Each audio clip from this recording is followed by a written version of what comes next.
அனைவருக்கும் வணக்கம். இது கௌராவின் எழுத்தாளர்கள் கலந்துரையாடல். இந்த நிகழ்வில் பார்த்தோம் அப்படின்னா இன்னைக்கு நம்ம பெண் எழுத்தாளர்களோட கலந்துரையாட போகிறோம்.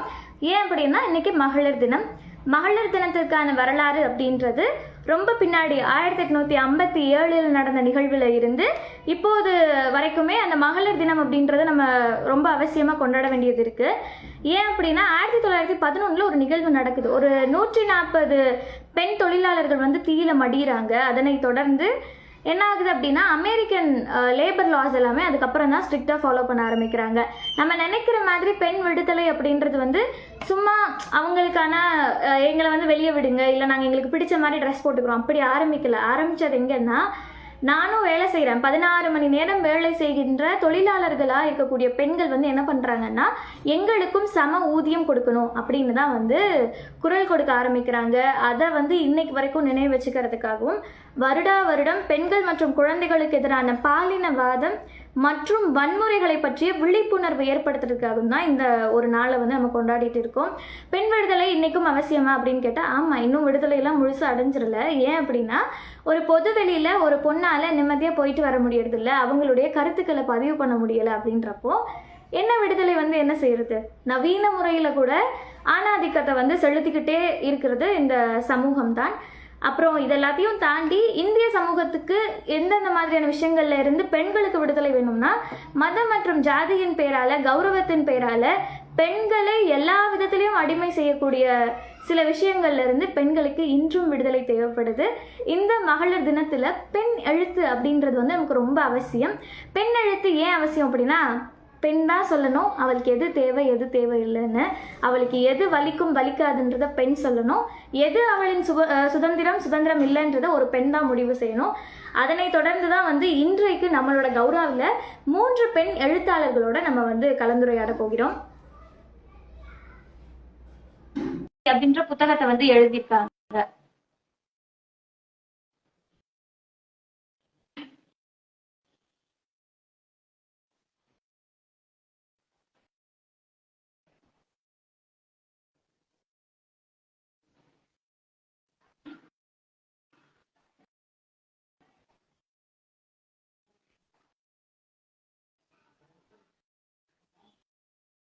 இனிய மகளிர் தின வாழ்த்துக்கள் அக்கா. நன்றி சரவணன்.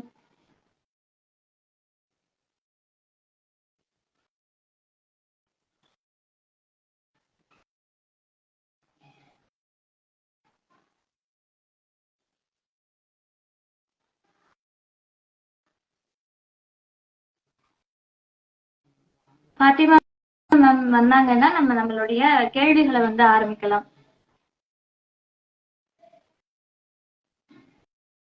ஈரோடு சிங்கம், தேங்க்ஸ் ஃபார் ஜாயினிங்.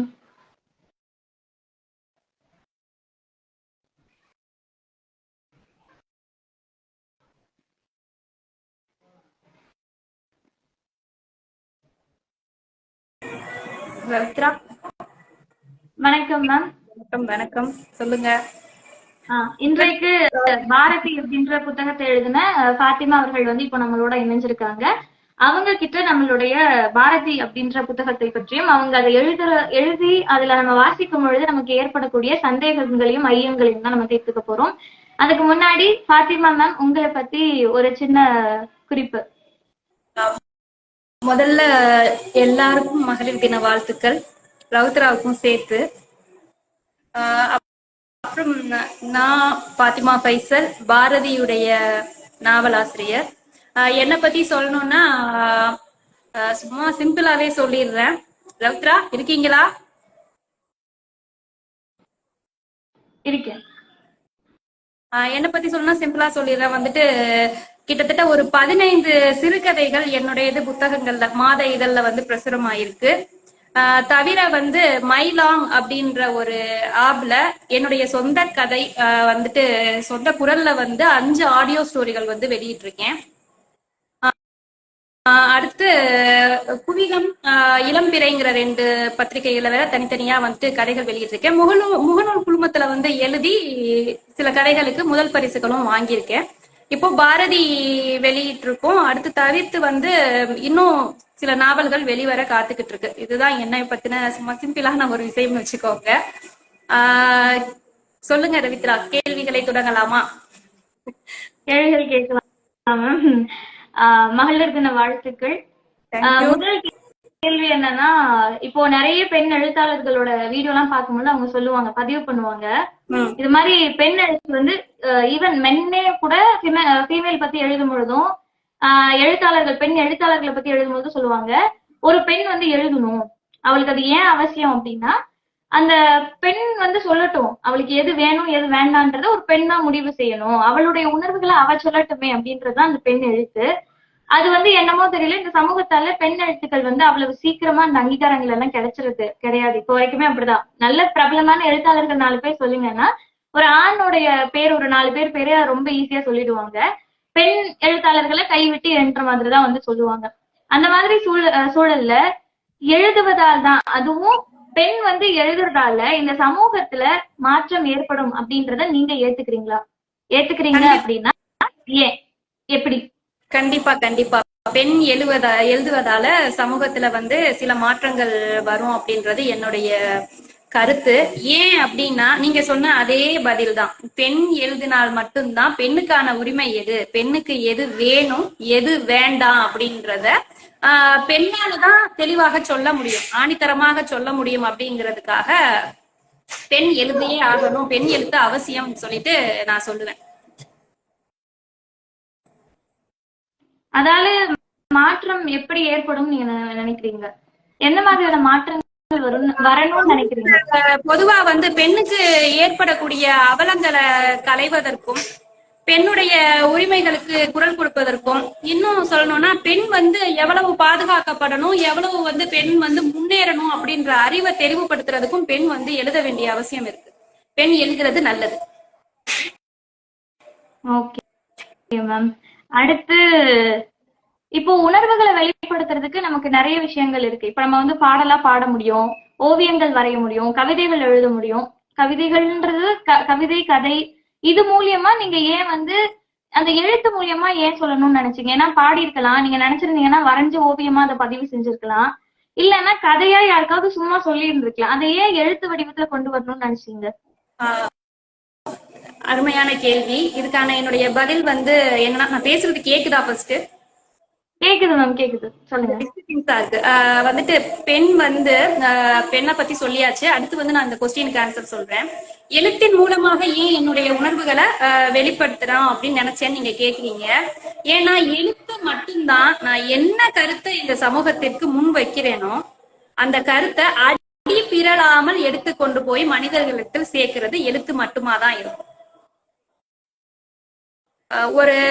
நான் வந்து ஒரு விஷயத்த சொன்னேன்னா அது ஒரு நபர்கிட்ட இருந்து இன்னொரு நபருக்கு கடத்தி போகும்போது ஒண்ணு கூட வரும், இல்ல ஒண்ணு குறைய வரும், இல்ல நான் சொன்னது அப்படியே மொத்தமாக மாறி போய் தான் அடுத்த நபர்களுக்கு கிடைக்கும்.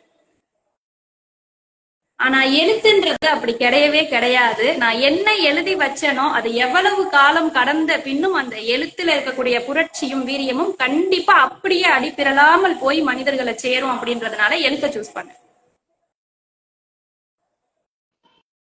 ஓகே மேம், சிறப்பு. அடுத்தது, இப்போ உங்க கதையை வாசிச்சதுனால எனக்கு தோன்றின கேள்விதான்.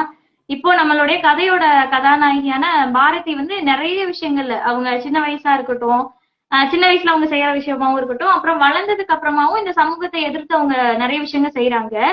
ஆனா செய்யும் பொழுதெல்லாம் அவங்களுக்கு ஏன் உங்களுடைய கதையில ஏன் ஒரு ஆண் வந்து அவசியம்? ஏன்னா அவங்களுக்கு உதவி செய்யறதா இருக்கட்டும், கடைசியில அவ எக்ஸாம் எழுத போகும்போது கூட பேனாவை வந்து கொண்டு வந்து அவங்க கொடுத்ததுக்கு அப்புறம் தான் அவங்க எழுதுவாங்க. எனக்கு வந்து அங்கதான் கேள்வி இருந்துச்சு, ஒரு பெண்ணை முன்னிலைப்படுத்தி அவளுடைய சுதந்திரத்தை பேசக்கூடிய இந்த ஆசிரியர் ஏன் அந்த பெண் ஒவ்வொரு செயல்களை செய்யும் பொழுது அதுக்கு துணையா ஒரு ஆண் நிக்கணும் அப்படின்ற மாதிரி எழுதியிருக்காங்க அப்படின்றதுதான். இதுவும் ரொம்ப அழகான கொஸ்டின். வந்து என்னன்னா, ஒரு பெண் வந்து அவளுடைய உரிமைக்கு போராடுறது வந்து, அதாவது ஒரு பாதிக்கப்படாத போது அவளுடைய உரிமைக்கு போராடும் போது அவ வந்து கொஞ்சம் திடமாவே இருப்பான். ஆனா பாதிக்கப்பட்ட ஒரு பெண் வந்து அவளுடைய உரிமைக்கு போராடுறதுன்னு இருக்கே, அது ரொம்ப ரொம்ப கஷ்டமான ஒரு விஷயம். அவளை முதல்ல அந்த பாதிப்புல இருந்து வெளியே கொண்டு வரணும் அப்படின்னாவே அதுக்கு ஒரு அழகான காதல் அல்லது ஒரு அழகான ஒரு நட்பு தேவைப்படுது இல்லைங்களா? பாரதி வந்து அவளை பத்தி அவ சிந்திக்கல. அவளுடைய சிந்தனை எல்லாம், இந்த கதையை பத்தி நம்ம சொல்லணும்னா, அவளுடைய சிந்தனை எல்லாம் தன்னை போல விதவைகள் வந்து மரணத்துக்கு போயிடக்கூடாது அப்படின்றதுக்காக தான் பாரதி வந்து என்ன பண்ணுவா, பொறுமையா இருப்பா. அவங்க சொல்றதெல்லாம் ஃபாலோ பண்ணிக்கிட்டே வருவா. ஆனா பாரதிக்கு வந்து நம்ம இதை செய்யணும் அப்படின்ற ஒரு தூண்டுகோலா கதிரவன் இருக்கான் இல்லையா. இன்னொரு விஷயம் வந்து பாத்தீங்கன்னா, இத வந்து நான் குறிப்பிட்டு சொல்ல விரும்புறேன். ஒரு பாதிக்கப்படாத பெண்ணுக்கு உலகத்துல இருக்கக்கூடிய எங்க இருக்கக்கூடிய அயோக்கியம் கற்ற ஆண்களை தெரியும். ஆனா பாதிக்கப்பட்ட பெண்ணுக்கு மாத்திரம்தான் சொந்தத்துல அயோக்கியம் கற்ற ஆண்களை தெரியும்.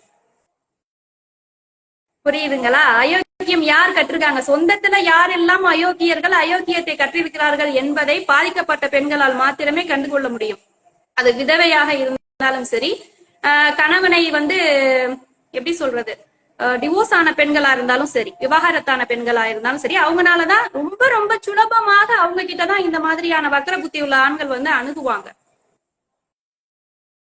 சோ வந்து பெண் வந்து ஒரு விஷயத்த வந்து உரிமைக்காக போராடும் போது பாரதிக்கு கதிரவன் கிடைத்த மாதிரி ஒரு துணைவனோ இல்ல கதிரவனை போன்ற சிந்தனையுள்ள ஒரு தந்தையோ ஒரு உடன்பிறப்போ ஒரு நண்பனோ கிடைச்சா அவளுடைய உரிமைகளுக்கு அவ போராடுறதுக்கு ரொம்ப சுலபமாக இருக்கும் அப்படின்றது என்னுடைய கருத்து.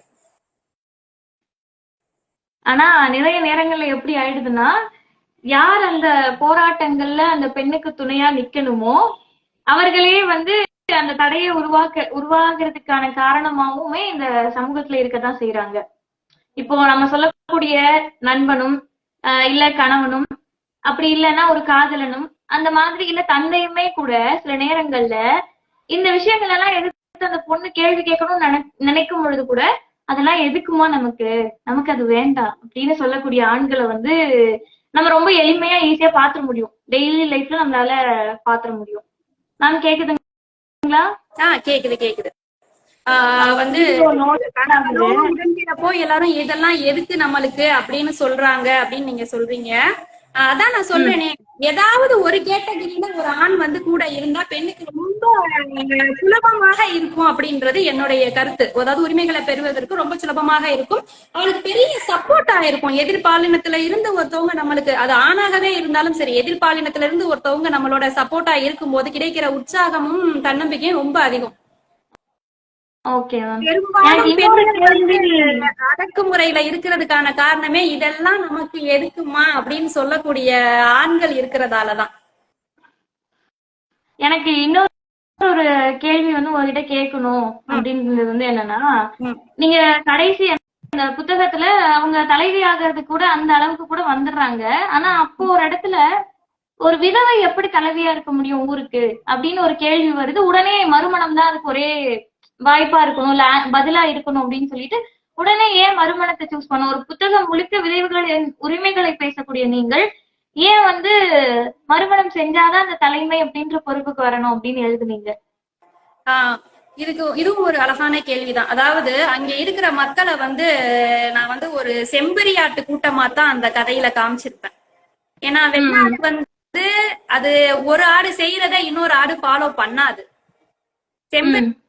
ஆடு முன்னாடி போற ஆடு குழி இருந்து தாண்டுச்சு அப்படின்னா இது குழியே இல்லாத இடங்கள்ல தாண்டி தாண்டி போய்கிட்டே இருக்கும். ஏன்னா அது தாண்டுச்சு இல்ல, அப்ப அதுல ஏதோ ஒண்ணு இருக்கு அப்படிங்கிற கருத்து அந்த செம்பரியாட்டு கூட்டத்துக்கு இருக்கும். இப்போ அந்த கூட்டத்தை நம்ம எடுத்துக்கிட்டோம்னா யாரு சொன்னாலும் நம்புவாங்க. அந்த அளவுக்கு அறியாமை ஒரு கிராமத்துல இருக்கு.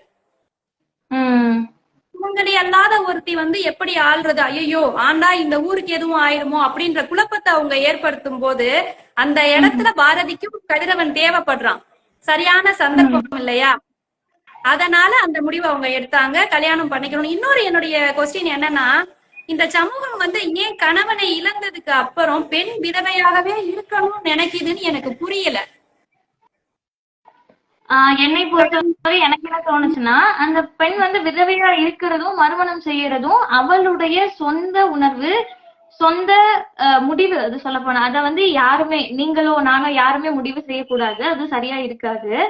எனக்கு என்ன தோணுச்சுன்னா, இந்த கதையில அவளை கடைசி வரைக்கும், ஏன்னா இப்போ இந்த சொசைட்டில என்ன ஒரு விஷயம்னா, இதெல்லாம் மங்களம் இது அமங்கலம்னு சொல்லி பிரித்து வைத்திருக்கக்கூடிய ஒரு சொசைட்டில அவ கல்யாணம் ஆகல, அதாவது அவளோட ஹஸ்பண்ட் இறந்துட்டாங்க, அவ தனியா இருக்கா, அதனால அவளை வந்து நம்ம தலைவியை ஏத்துக்க கூடாது, ஒரு விதவை வந்து தலைவி ஆகக்கூடாது அப்படின்னு எழுதும் போது எனக்கு கொஞ்சம் ஆச்சரியம்.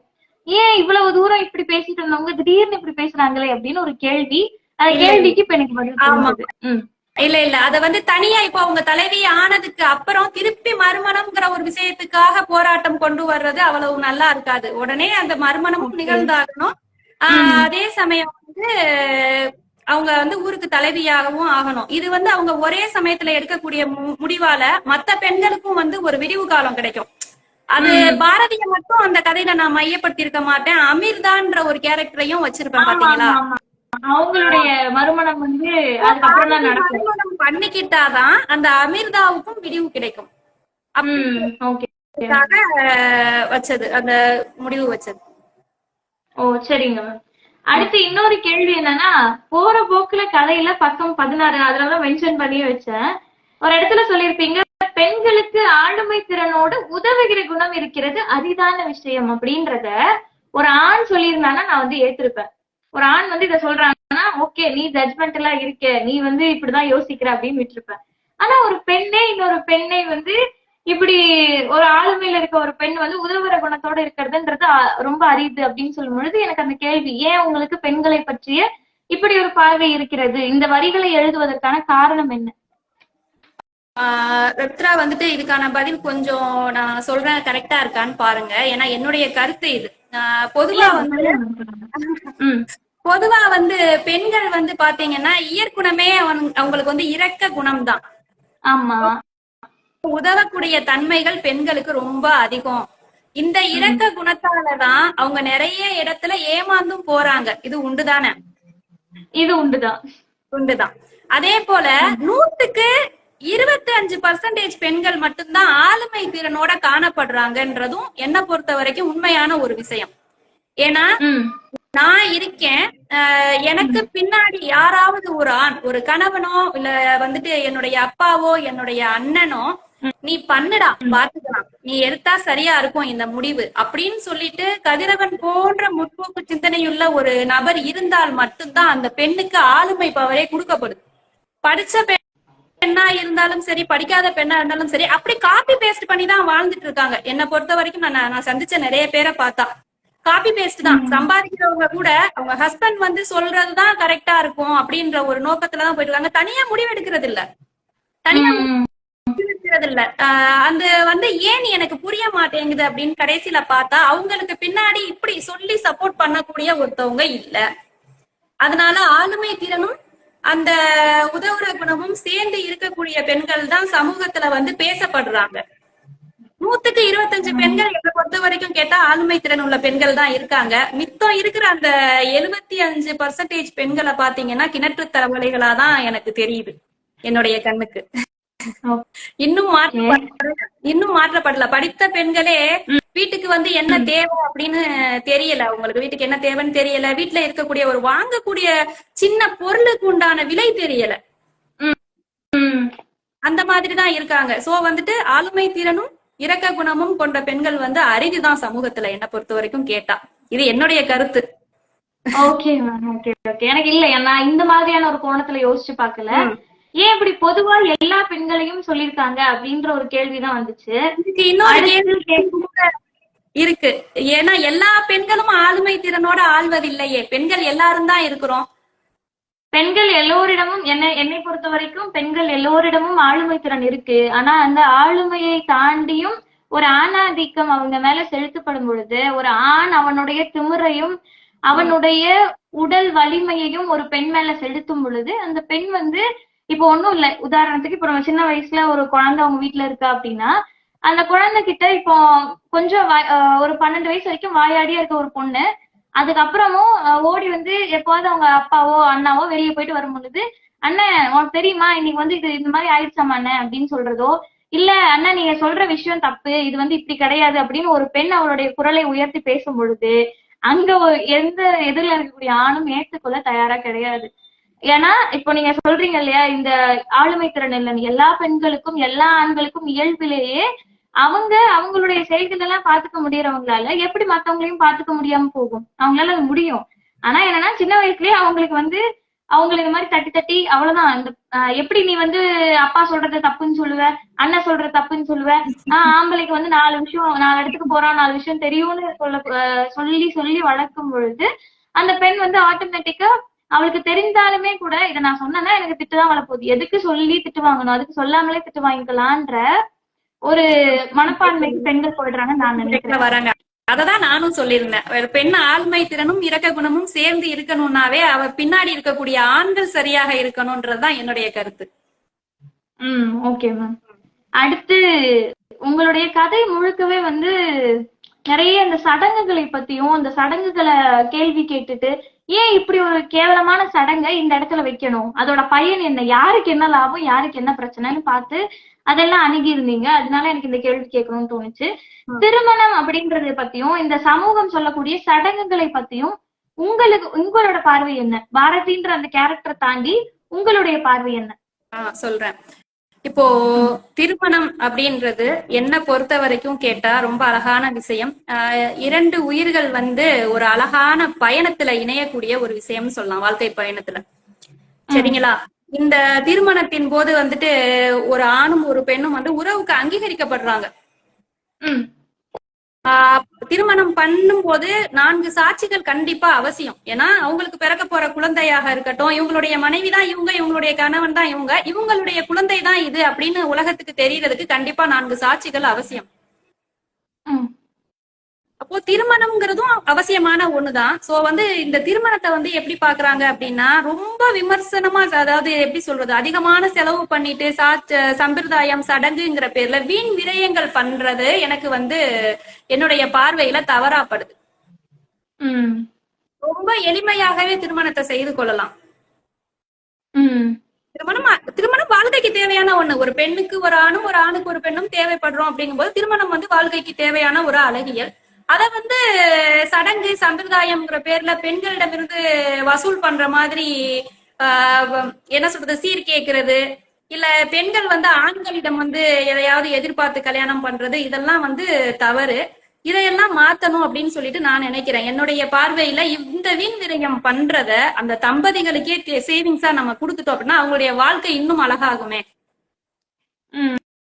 அப்படின்றது. அதனாலதான் சரி நீங்க இந்த சடங்குகளை பத்தி சொல்லியிருந்தனால எனக்கு அந்த கேள்வி. ஏன்னா ஒரு பெண் வந்து அவளாக இல்லாம போகிறதுக்கு முக்கியமான காரணங்கள்ல ஒன்னா நான் இந்த சடங்குகளை சொல்லுவேன். ஏன் அப்படின்னா ஒரு இயல்பா அவ உடம்புல நடக்கக்கூடிய மாற்றங்களுக்கு கூட நம்ம வந்து விமர்சையா ஒரு விழா வச்சு அவ்வளவுதான், இதுக்கு மேல வந்து பெரிய மனுஷி ஆயாச்சு, நீ வந்து உன்னோட குரலை உசத்தி பேசக்கூடாது, உன்னுடைய தாட்ஸ் என்னவோ அது வெளியே சொல்லக்கூடாது, ஆண்கள் கிட்ட சகஜமா பேசக்கூடாது, ஆண்களை பார்த்தால் அவங்களை விட அமைதியா பேசணும், அவர்களை விட உணவு குறைவாக சாப்பிடணும்ன்ற மாதிரியான கட்டுப்பாடுகள் இன்றளவும் என்னால பார்க்க முடியுது. சோ அப்படி இருக்கிறதுனாலதான் எனக்கு ஓகே, எனக்கு வந்து இந்த சடங்குகள் மேலேயோ இது மேலலாம் எனக்கு சுத்தமா நம்பிக்கையே கிடையாது. இப்போ இந்த திருமணம் அப்படின்றதும் அந்த 2 நபர்களுக்கு அது அவசியம் அப்படின்னு தோணுச்சுன்னா அது அவங்க செஞ்சுக்கலாம், தப்பு கிடையாது. ஆனா அத ஒரு பேரா சொல்லிக்கிட்டு நீங்க சொன்ன மாதிரி இந்த வசூலிக்கிறது, அப்புறம் அத வந்து ரொம்ப விமர்சனம், எதுக்கு இவ்வளவு செலவு பண்ணணும், அந்த ஒரு நாளுக்கு ஒரு நிகழ்வுக்கு ஏன் இவ்வளவு செலவு பண்ணணும், அத ரவித்ரா வந்துட்டு இதுல இன்னும் ஒரு வெட்கக்கேடான விஷயத்த நான் சொல்றேன். ஏன்னா தாய் வீட்டுலதான் தலை பிரசவம் பார்க்கணும் அப்படிங்கிற அசிங்கமான ஒரு விஷயமும் கூட நம்மளுடைய கலாச்சாரத்துல இருக்கு. உன்னை கல்யாணம் பண்ணிட்டு ஒரு பொண்ணு வரா, உன்னுடைய குழந்தைய அவ சுமக்கிறா, உன்னுடைய குழந்தைக்கு அப்ப யார் செலவழிக்கணும்? ஒரு ஆண் மகன் அப்படின்னா அவன் தானே செலவு பண்ணணும். உன்னுடைய குழந்தைய நீதானே வெளி உலகத்துக்கு கெத்தா கொண்டு வரணும், என் பிள்ளைய நான் கூட்டிட்டு வரேன்ட்டு. அதை விட்டுட்டு தாய் வீட்டுலதான் தலைப்பிரசவம் பார்க்கணும், ஏன் நீங்க பார்க்க மாட்டீங்களா? இது மாதிரி இந்த சீப்பான விஷயங்கள் எல்லாம் இந்த சடங்கு சம்பிரதாயங்களுக்குள்ள அடங்கி இருக்குது, இந்த வழக்கங்கள் பழக்கங்களுக்குள்ள அடங்கி இருக்குங்கும் போது எனக்கு ரொம்ப வருத்தமா இருக்கு. எனக்கு இதுல என்ன தோணுச்சுன்னா, எப்பவுமே எக்கனாமிக்கலா என்னை பொறுத்த வரைக்கும் வாட் இஸ் ஃப்ரீடம்னா பீயிங் இண்டிபெண்டன்ட். ஒரு பொண்ணு அவளை சார்ந்தே வாழ்ந்துக்கிறா, எதைக்கும் யாரையும் எதிர்பார்க்காம இருக்கான்ற மாதிரி. இப்போ ஒரு திருமணம் அப்படின்னு வந்துச்சுன்னா அந்த ஒரு ஆணும் அந்த பெண்ணும் அவர்கள் இருவருமே அவங்களை சார்ந்துதான் வாழ்ந்துக்கணுமே தவிர நீ வந்து உன்னோட அப்பா கிட்டது வாங்கிட்டு வா, நீ வந்து உங்க அம்மா கிட்டத வாங்கிட்டு வான்னு கேட்கறது முறையே கிடையாது. உன் வாழ்க்கை, உன்னை நம்பி வந்த பெண்ணை நீ தான் பாத்துக்கணும், உன்னை நம்பி வந்த ஆணை நீ தான் பாத்துக்கணும்ன்ற ஒரு இதுதான் வந்து சமமா இருக்குமே தவிர ஒரு ஈக்குவாலிட்டி நம்ம அதை தான் சொல்ல முடியுமே தவிர இப்படி வந்து ஒரு சடங்குன்னு ஒரு பேரை சொல்லி வசூலிக்கிறதெல்லாம் வந்து ஏத்துக்கவே முடியாது. அடுத்தது உங்ககிட்ட கேட்கணும்னு ஆசைப்பட்டது என்னன்னா, உங்களுடைய கதை வந்து ரொம்ப கொஞ்சம் விசாலமான பார்வையோட இருக்கு. இப்ப இதே புத்தகத்தை வேற ஒரு நபர் வாசிச்சாங்கன்னா, ஷீ நீ என்ன இப்படி எல்லாம் சொல்ற, இதெல்லாம் வந்து என்னால ஏத்துக்க முடியாது, இப்படி வந்து மறுமணம் பண்ணிக்கிறதெல்லாம் நான் என்னோட கல்ச்சர்ல ஏத்துக்கவே மாட்டேன். ஏன்னா நான் வந்து பாக்குறேன் கொலுசு அணியக்கூடிய ஒரு சுடிதார் போடக்கூடிய விதவையை வந்து இந்த சமூகம் எப்படியெல்லாம் நடக்குது அப்படின்றத நான் என்னோட கண் கூட பாத்திருக்கேன். அதனால இப்ப மறுமணம்னு ஒரு விஷயம் சொன்னோம்னா அவங்க எல்லாருக்கும் அப்படிதான் தோணும். சோ அப்போ இப்படி இல்ல அப்படின்னு கொஞ்சம் விசாலமா யோசிக்கிறனால நான் உங்ககிட்ட இந்த கேள்விய கேட்கணும்னு நினைச்சேன். நீங்க வாசிச்சதுல ஆக சிறந்த புத்தகம்னா அது என்ன புத்தகம்? ரௌத்ரா, இந்த கேள்விக்கான பதில் கொஞ்சம் பெருசா இருக்கும், பரவாயில்லையா? பரவாயில்ல, சொல்லுங்க. முதல்ல வந்துட்டு நான் வாசித்ததில் ஆக சிறந்த புத்தகம் எது அப்படின்னு சொல்லிட்டு கேட்டிருக்கீங்க. ரௌத்ரா இருக்கீங்களா? மேம் நான் இருக்கேன் பேசுங்க மேம்.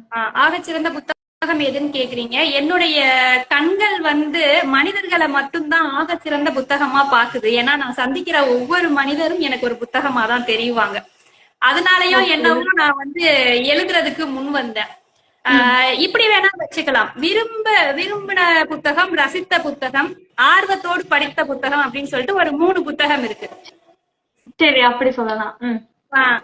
முதல்ல வந்து விரும்பி படிச்ச புத்தகம் அப்படின்னு சொல்லிட்டு பார்த்தோம் அப்படின்னா, பாக்கியராஜ் சார் வந்து எழுதின ஸ்ரீதரை அழாம பாத்துக்கோ அப்படின்ற ஒரு நாவல். ஓகே.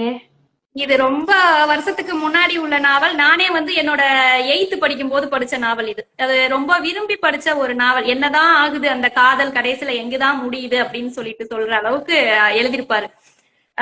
அந்த நாவல் விரும்பி படிச்சது. அடுத்து வந்து ஆர்வத்தோடு படிச்ச நாவல் அப்படின்னு சொல்லிட்டு கேட்டீங்கன்னா, அவருடைய வசனமே ரொம்ப அழகா இருக்கும். அதையும் சொல்ல கடமைப்பட்டிருக்கேன். ஏன்னா பேர் அன்பும் பெருங்கோபமும் கொண்டவன் அப்படின்னு சொல்லிட்டு எழுதியிருப்பாரு வேலராமமூர்த்தி சார்.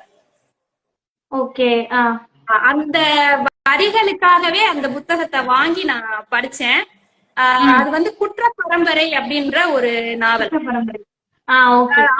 ஆரம்பத்துல இருந்து கடைசி வரைக்கும் ஆர்வத்தை குறைய விடாம எழுதி வச்சிருப்பாங்க அந்த நாவல்ல. அப்படி எழுதவும் அவராலதான் முடியும். ஏன்னா அவருடைய சமூகத்தை பத்தி அவருடைய புள்ளி விவரத்தோட கரெக்டா எழுதியிருப்பாரு.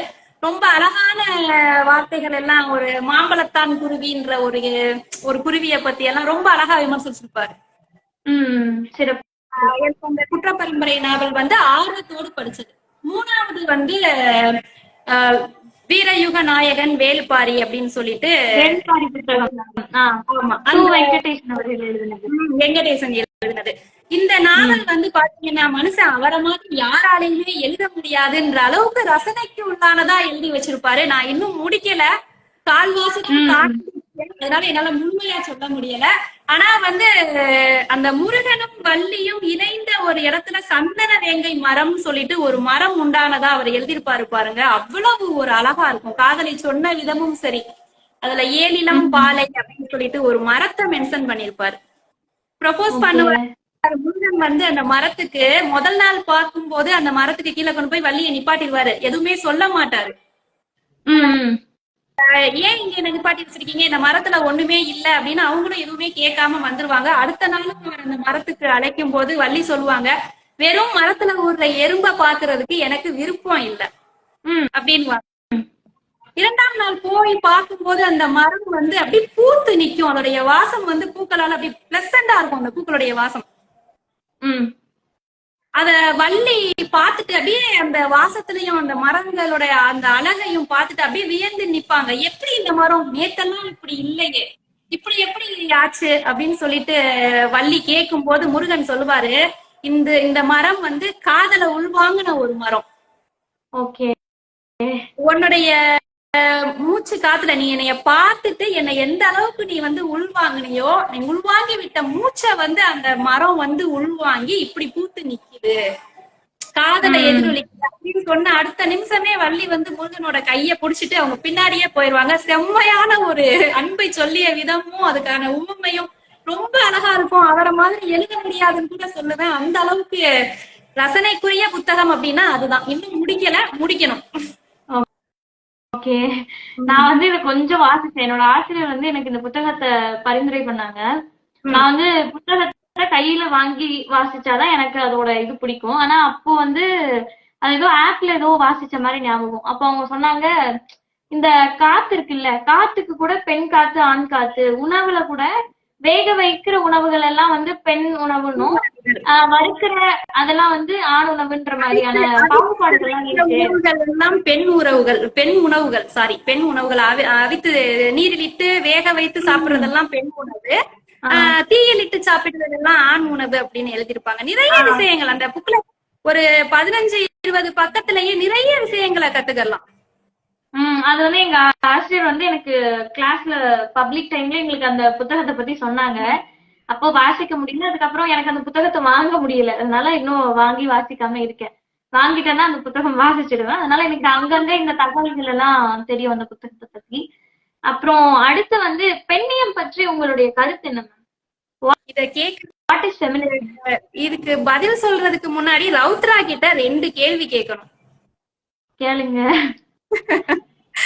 ஃபர்ஸ்ட், இவ்வளவு தெளிவாக புரட்சியை எதிரொலித்து பேசுகின்ற இந்த ரவுத்ரா யார்? அடுத்து, ரவுத்ராவின் பார்வையில் பெண்ணியம் என்றால் என்ன? இந்த 2 கொஸ்டினுக்கும் நீங்க ஆன்சர் சொல்லிட்டீங்கன்னா அதுக்கப்புறம் நான் ஆன்சர் சொல்றேன். ரவுத்ரா யாருன்னா, ரவுத்ரான்றது வந்து ஒரு காலேஜ் முடிச்சுட்டு ஒரு வேலை செஞ்சுட்டு இருக்க ஒரு பெண். அவளை பொறுத்தவரை இந்த புத்தகங்களும் மனிதர்களும் தான் வந்து உலகத்தை எனக்கு வெவ்வேறு விதமா பார்க்க சொல்லி கொடுக்குறவங்க. அது மூலியமா வர்றத வந்து எழுதுறேன், பேசுறேன். அப்புறம் நம்மளால முடிஞ்சது என்ன, இப்ப என்ன ரவுத்ராவால நல்லா முடியும் அப்படின்னா அவளால பேச முடியும். எவ்வளவு மணி நேரங்கள் வேணாலும் தொடர்ந்து பேச சொன்னா அவளால பேச முடியும். அதே மாதிரி வாசிக்க முடியும். இந்த 2 விஷயங்கள் என்னால தெளிவா பண்ண முடியும். ரவுத்ரான்றது ஒரு புத்தகங்களை வாசிக்கக்கூடிய ஒரு ரொம்ப சின்ன பொண்ணு. அதாவது விஷயங்கள் எதையுமே வந்து இன்னும் முழுசா தெரிஞ்சுக்கல, இப்பதான் வாசிக்க ஆரம்பிச்சிருக்க, வாழ்வை கற்றுக்கொள்ள தொடங்கி இருக்கக்கூடிய ஒரு சின்ன பெண்ணுன்னு சொல்லலாம். பெண்ணியம் ஒரே ஒரு விஷயம், சின்ன பெண், அவளுக்கு இன்னும் நிறைய தெரியணும்ன்றீங்க. ஆனா ரவுத்ராவுடைய அந்த 2 கண்கள்லயும் நான் 1000 அர்த்தங்களை பாக்குறேன். அதனாலதான் ரவுத்ரா வந்துட்டு அந்த பாரதியோட புத்தகத்தை வந்து முழுமையா வாசிக்கணும்ன்றது என்னுடைய பிரியமா இருந்துச்சு. இன்னொன்னு, இந்த ரவுத்ரான்ற பேர் உங்களுடைய இயற்பெயர் தானா? இல்ல இல்ல, ரவுத்ரான்றது என்னோட இயற்பெயர் கிடையாது. ரவுத்ரான்ற பேர் வைக்கிறதுக்கான காரணம், எனக்கு ஒரு கேள்வி, சினம்னா என்ன, கோபம்னா என்ன, ரவுத்ரம்னா என்னன்ற இந்த 3 இதுக்கு வந்து வேறுபாடு தெரியணும் அப்படின்னு 11th படிக்கும்போது எங்க ஸ்டாஃப் ஒருத்தங்க கிட்ட பேசணும். அப்போ அவங்க சொன்னாங்க, இந்த கோபம் அப்படின்றது காரணம் இல்லாம சும்மா நம்ம செல்ல சண்டை போடுவோம் இல்லையா, அதுக்கு வர்றது கோபம். அதை தொடர்ந்து சினம் அப்படின்றது ஏதாவது ஒரு ரொம்ப பெரிய காரியத்தால நமக்கு எழக்கூடிய உணர்வு. இதெல்லாம் தாண்டி ரவுத்ரம் அப்படின்றது மாற்றத்திற்கான ஒரு விஷயம். அதாவது நமக்கு ஏதாவது ஒரு மாற்றம் நிகழணும்னு சமயத்துல கோபம் வரும் இல்லையா, இந்த கோபத்தால இந்த மாற்றம் நிகழணும்னு ஒண்ணு வரும்ல, அந்த உணர்வுக்கு பேர் தான் ரவுத்ரம் அப்படின்னு வந்து சொன்னாங்க. எனக்கு அதனாலயே சரி, ரவுத்ரா அப்படின்ற அவளால என்ன மாற்றங்கள் இங்க கொண்டு வர முடியும்னு தெரியல, ஆனா மாற்றத்தை நோக்கி பயணிக்கணும் அப்படின்றதுனால ரவுத்ரா. எனக்கு பாரதியார் ரொம்ப பிடிக்கும். ஓகே. பாரதியாருடைய வார்த்தைகள்ல ரௌத்திரம் அப்படின்ற வார்த்தையும் எனக்கு ரொம்ப ரொம்ப பிடிச்சமான ஒரு வார்த்தை. ஏன்னா ரௌத்திரம்ங்கிறது அநீதியை தட்டி கேட்கும் தைரியம் அப்படின்னு சொல்லுவேன் நான். அப்படிதான் பல இடங்கள்ல படிச்சிருக்கேன் நானு. அதனால ரவுத்ரான்ற பேர் நான் கேட்கணும்னே இருந்தேன். உங்களுக்கு அது இயற்பெயர் தானே, அழகான பெயர், எனக்கு ரொம்ப பிடித்தமான பெயர். அப்புறம் ரவுத்ரா வந்து பெண்ணியம் பத்தி சொல்லுங்க. பெண்ணியம் பத்தி என்னோட பார்வை என்னன்னா, பெண், அவளை, அப்புறம் பெண் இல்லாம தன்னை பெண்ணா உணரக்கூடியவர்கள் யாரா இருந்தாலும் சரி, அவர்களும் அப்புறம் ஆணும், எல்லாரும், எல்லா பாலினங்களும், எல்லா பால் புதுமையினரா இருக்கட்டும், யாரா இருந்தாலும் சரி, இங்க சரி சமமா அவங்களுக்கான உரிமைகளும் குரலும் அவங்க என்ன நினைக்கிறாங்களோ அதை செய்யக்கூடிய சுதந்திரத்தை கொடுக்கறது பெண்ணியம் நான் நினைக்கிறேன். ஃபெமினிசம்னா அதுதான். Equality for all. Equality for ஆல்னா யார் யாருக்கு? எல்லாருக்குமே. இங்க இருக்கக்கூடிய ஆணுக்கு நம்ம இப்ப சொல்லுவோம் இல்லையா, அதாவது பெண்ணுக்கு மட்டும் தான் கஷ்டமா இந்த சமூகத்தால இவனுங்க பண்றதால அப்படின்னா, ஆணுமே கஷ்டப்பட்டுட்டு தான் இருக்கான். அவனுக்கு பிடிக்குதோ பிடிக்கலையோ அவன் வந்து இதை முடிச்ச உடனே கல்யாணம் பண்ணணும், குழந்தை பெத்துக்கோன்னு சொன்னா பெத்துக்கணும், அவனோட விருப்பங்களையும் அவன் பாக்குறது இல்லை இல்லையா. ஆனா பெண்ணியம் அப்படின்றது எல்லா பாலினத்துக்கான சுதந்திரத்தையும் அவர்களின் வாழ்வை அவர்கள் விரும்புவதனை போன்றே வாழ்வதற்கு ஒண்ணு தேவை. எந்த ஒரு பேருக்கு கீழே அதை பேசலாம்னா ஃபெமினிசம்க்கு கீழே நம்மளால எல்லா பாலினர்களுக்கான உரிமைகளையும் நம்மளால பேச முடியும்னு நான் நம்புறேன். ஸோ அதனாலதான் என்னை பொறுத்த வரைக்கும் பெண்ணியம் அப்படின்றது equality for all, speaking for all. ஒடுக்கப்படுகிறவர்கள் யாராவது இருந்தாங்கன்னா, இப்ப என் வீட்டுல இந்த நாட்டுல யாராவது ஒரு குறிப்பிட்ட மக்கள் ஒடுக்கப்படுறாங்கன்னா நான் அந்த ஒடுக்கப்பட்டவங்க பக்கம் நிக்கணும், அவங்களுக்கான விடுதலையை பேசணும், அவங்களுக்கான சுதந்திரத்தை பேசணும். அதே மாதிரி எல்லா பாலினத்திற்காகவும் அவங்க எப்படிலாம் ஒடுக்கப்படுறாங்களோ அதுக்கு எதிராக கேள்வி கேட்கறதுக்கான ஒரு ஐடியாலஜியா நான் வந்து ஃபெமினிசத்தை பாக்குறேன். அதே கருத்துதான் என்னோடதும். நான் என்ன சொல்லணும்னு நினைச்சேனோ நீங்க அப்படியே சொல்லிட்டீங்க. ஒரு வார்த்தை கூட மாற்றம் கிடையாது. இந்த கருத்தையே நான் சொன்னதா நீங்க வச்சுக்கோங்களேன்.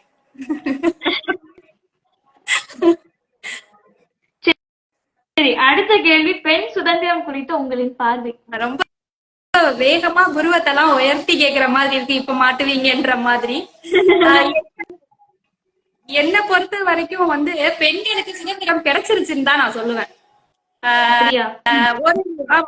இது என்னுடைய கருத்து சரியா இருக்கான்னு நீங்க பாருங்க. ஏன்னா வந்து ஃபோர்த் தேர்ட் படிக்கும் போதுதான் பாரதியாரோட இந்த லைன்ஸ் வந்து எனக்கு அறிமுகமாச்சு. என்ன அப்படின்னா, ஏட்டையும் பெண்கள் தொடுவது தீமை என்றெண்ணி இருந்தவர் மாய்ந்து விட்டார், வீட்டுக்குள்ளே பெண்ணை பூட்டி வைப்போம் என்ற விந்தை மனிதர் தலை கவிழ்ந்தார் அப்படின்ற லைன் எனக்கு அறிமுகமாச்சு.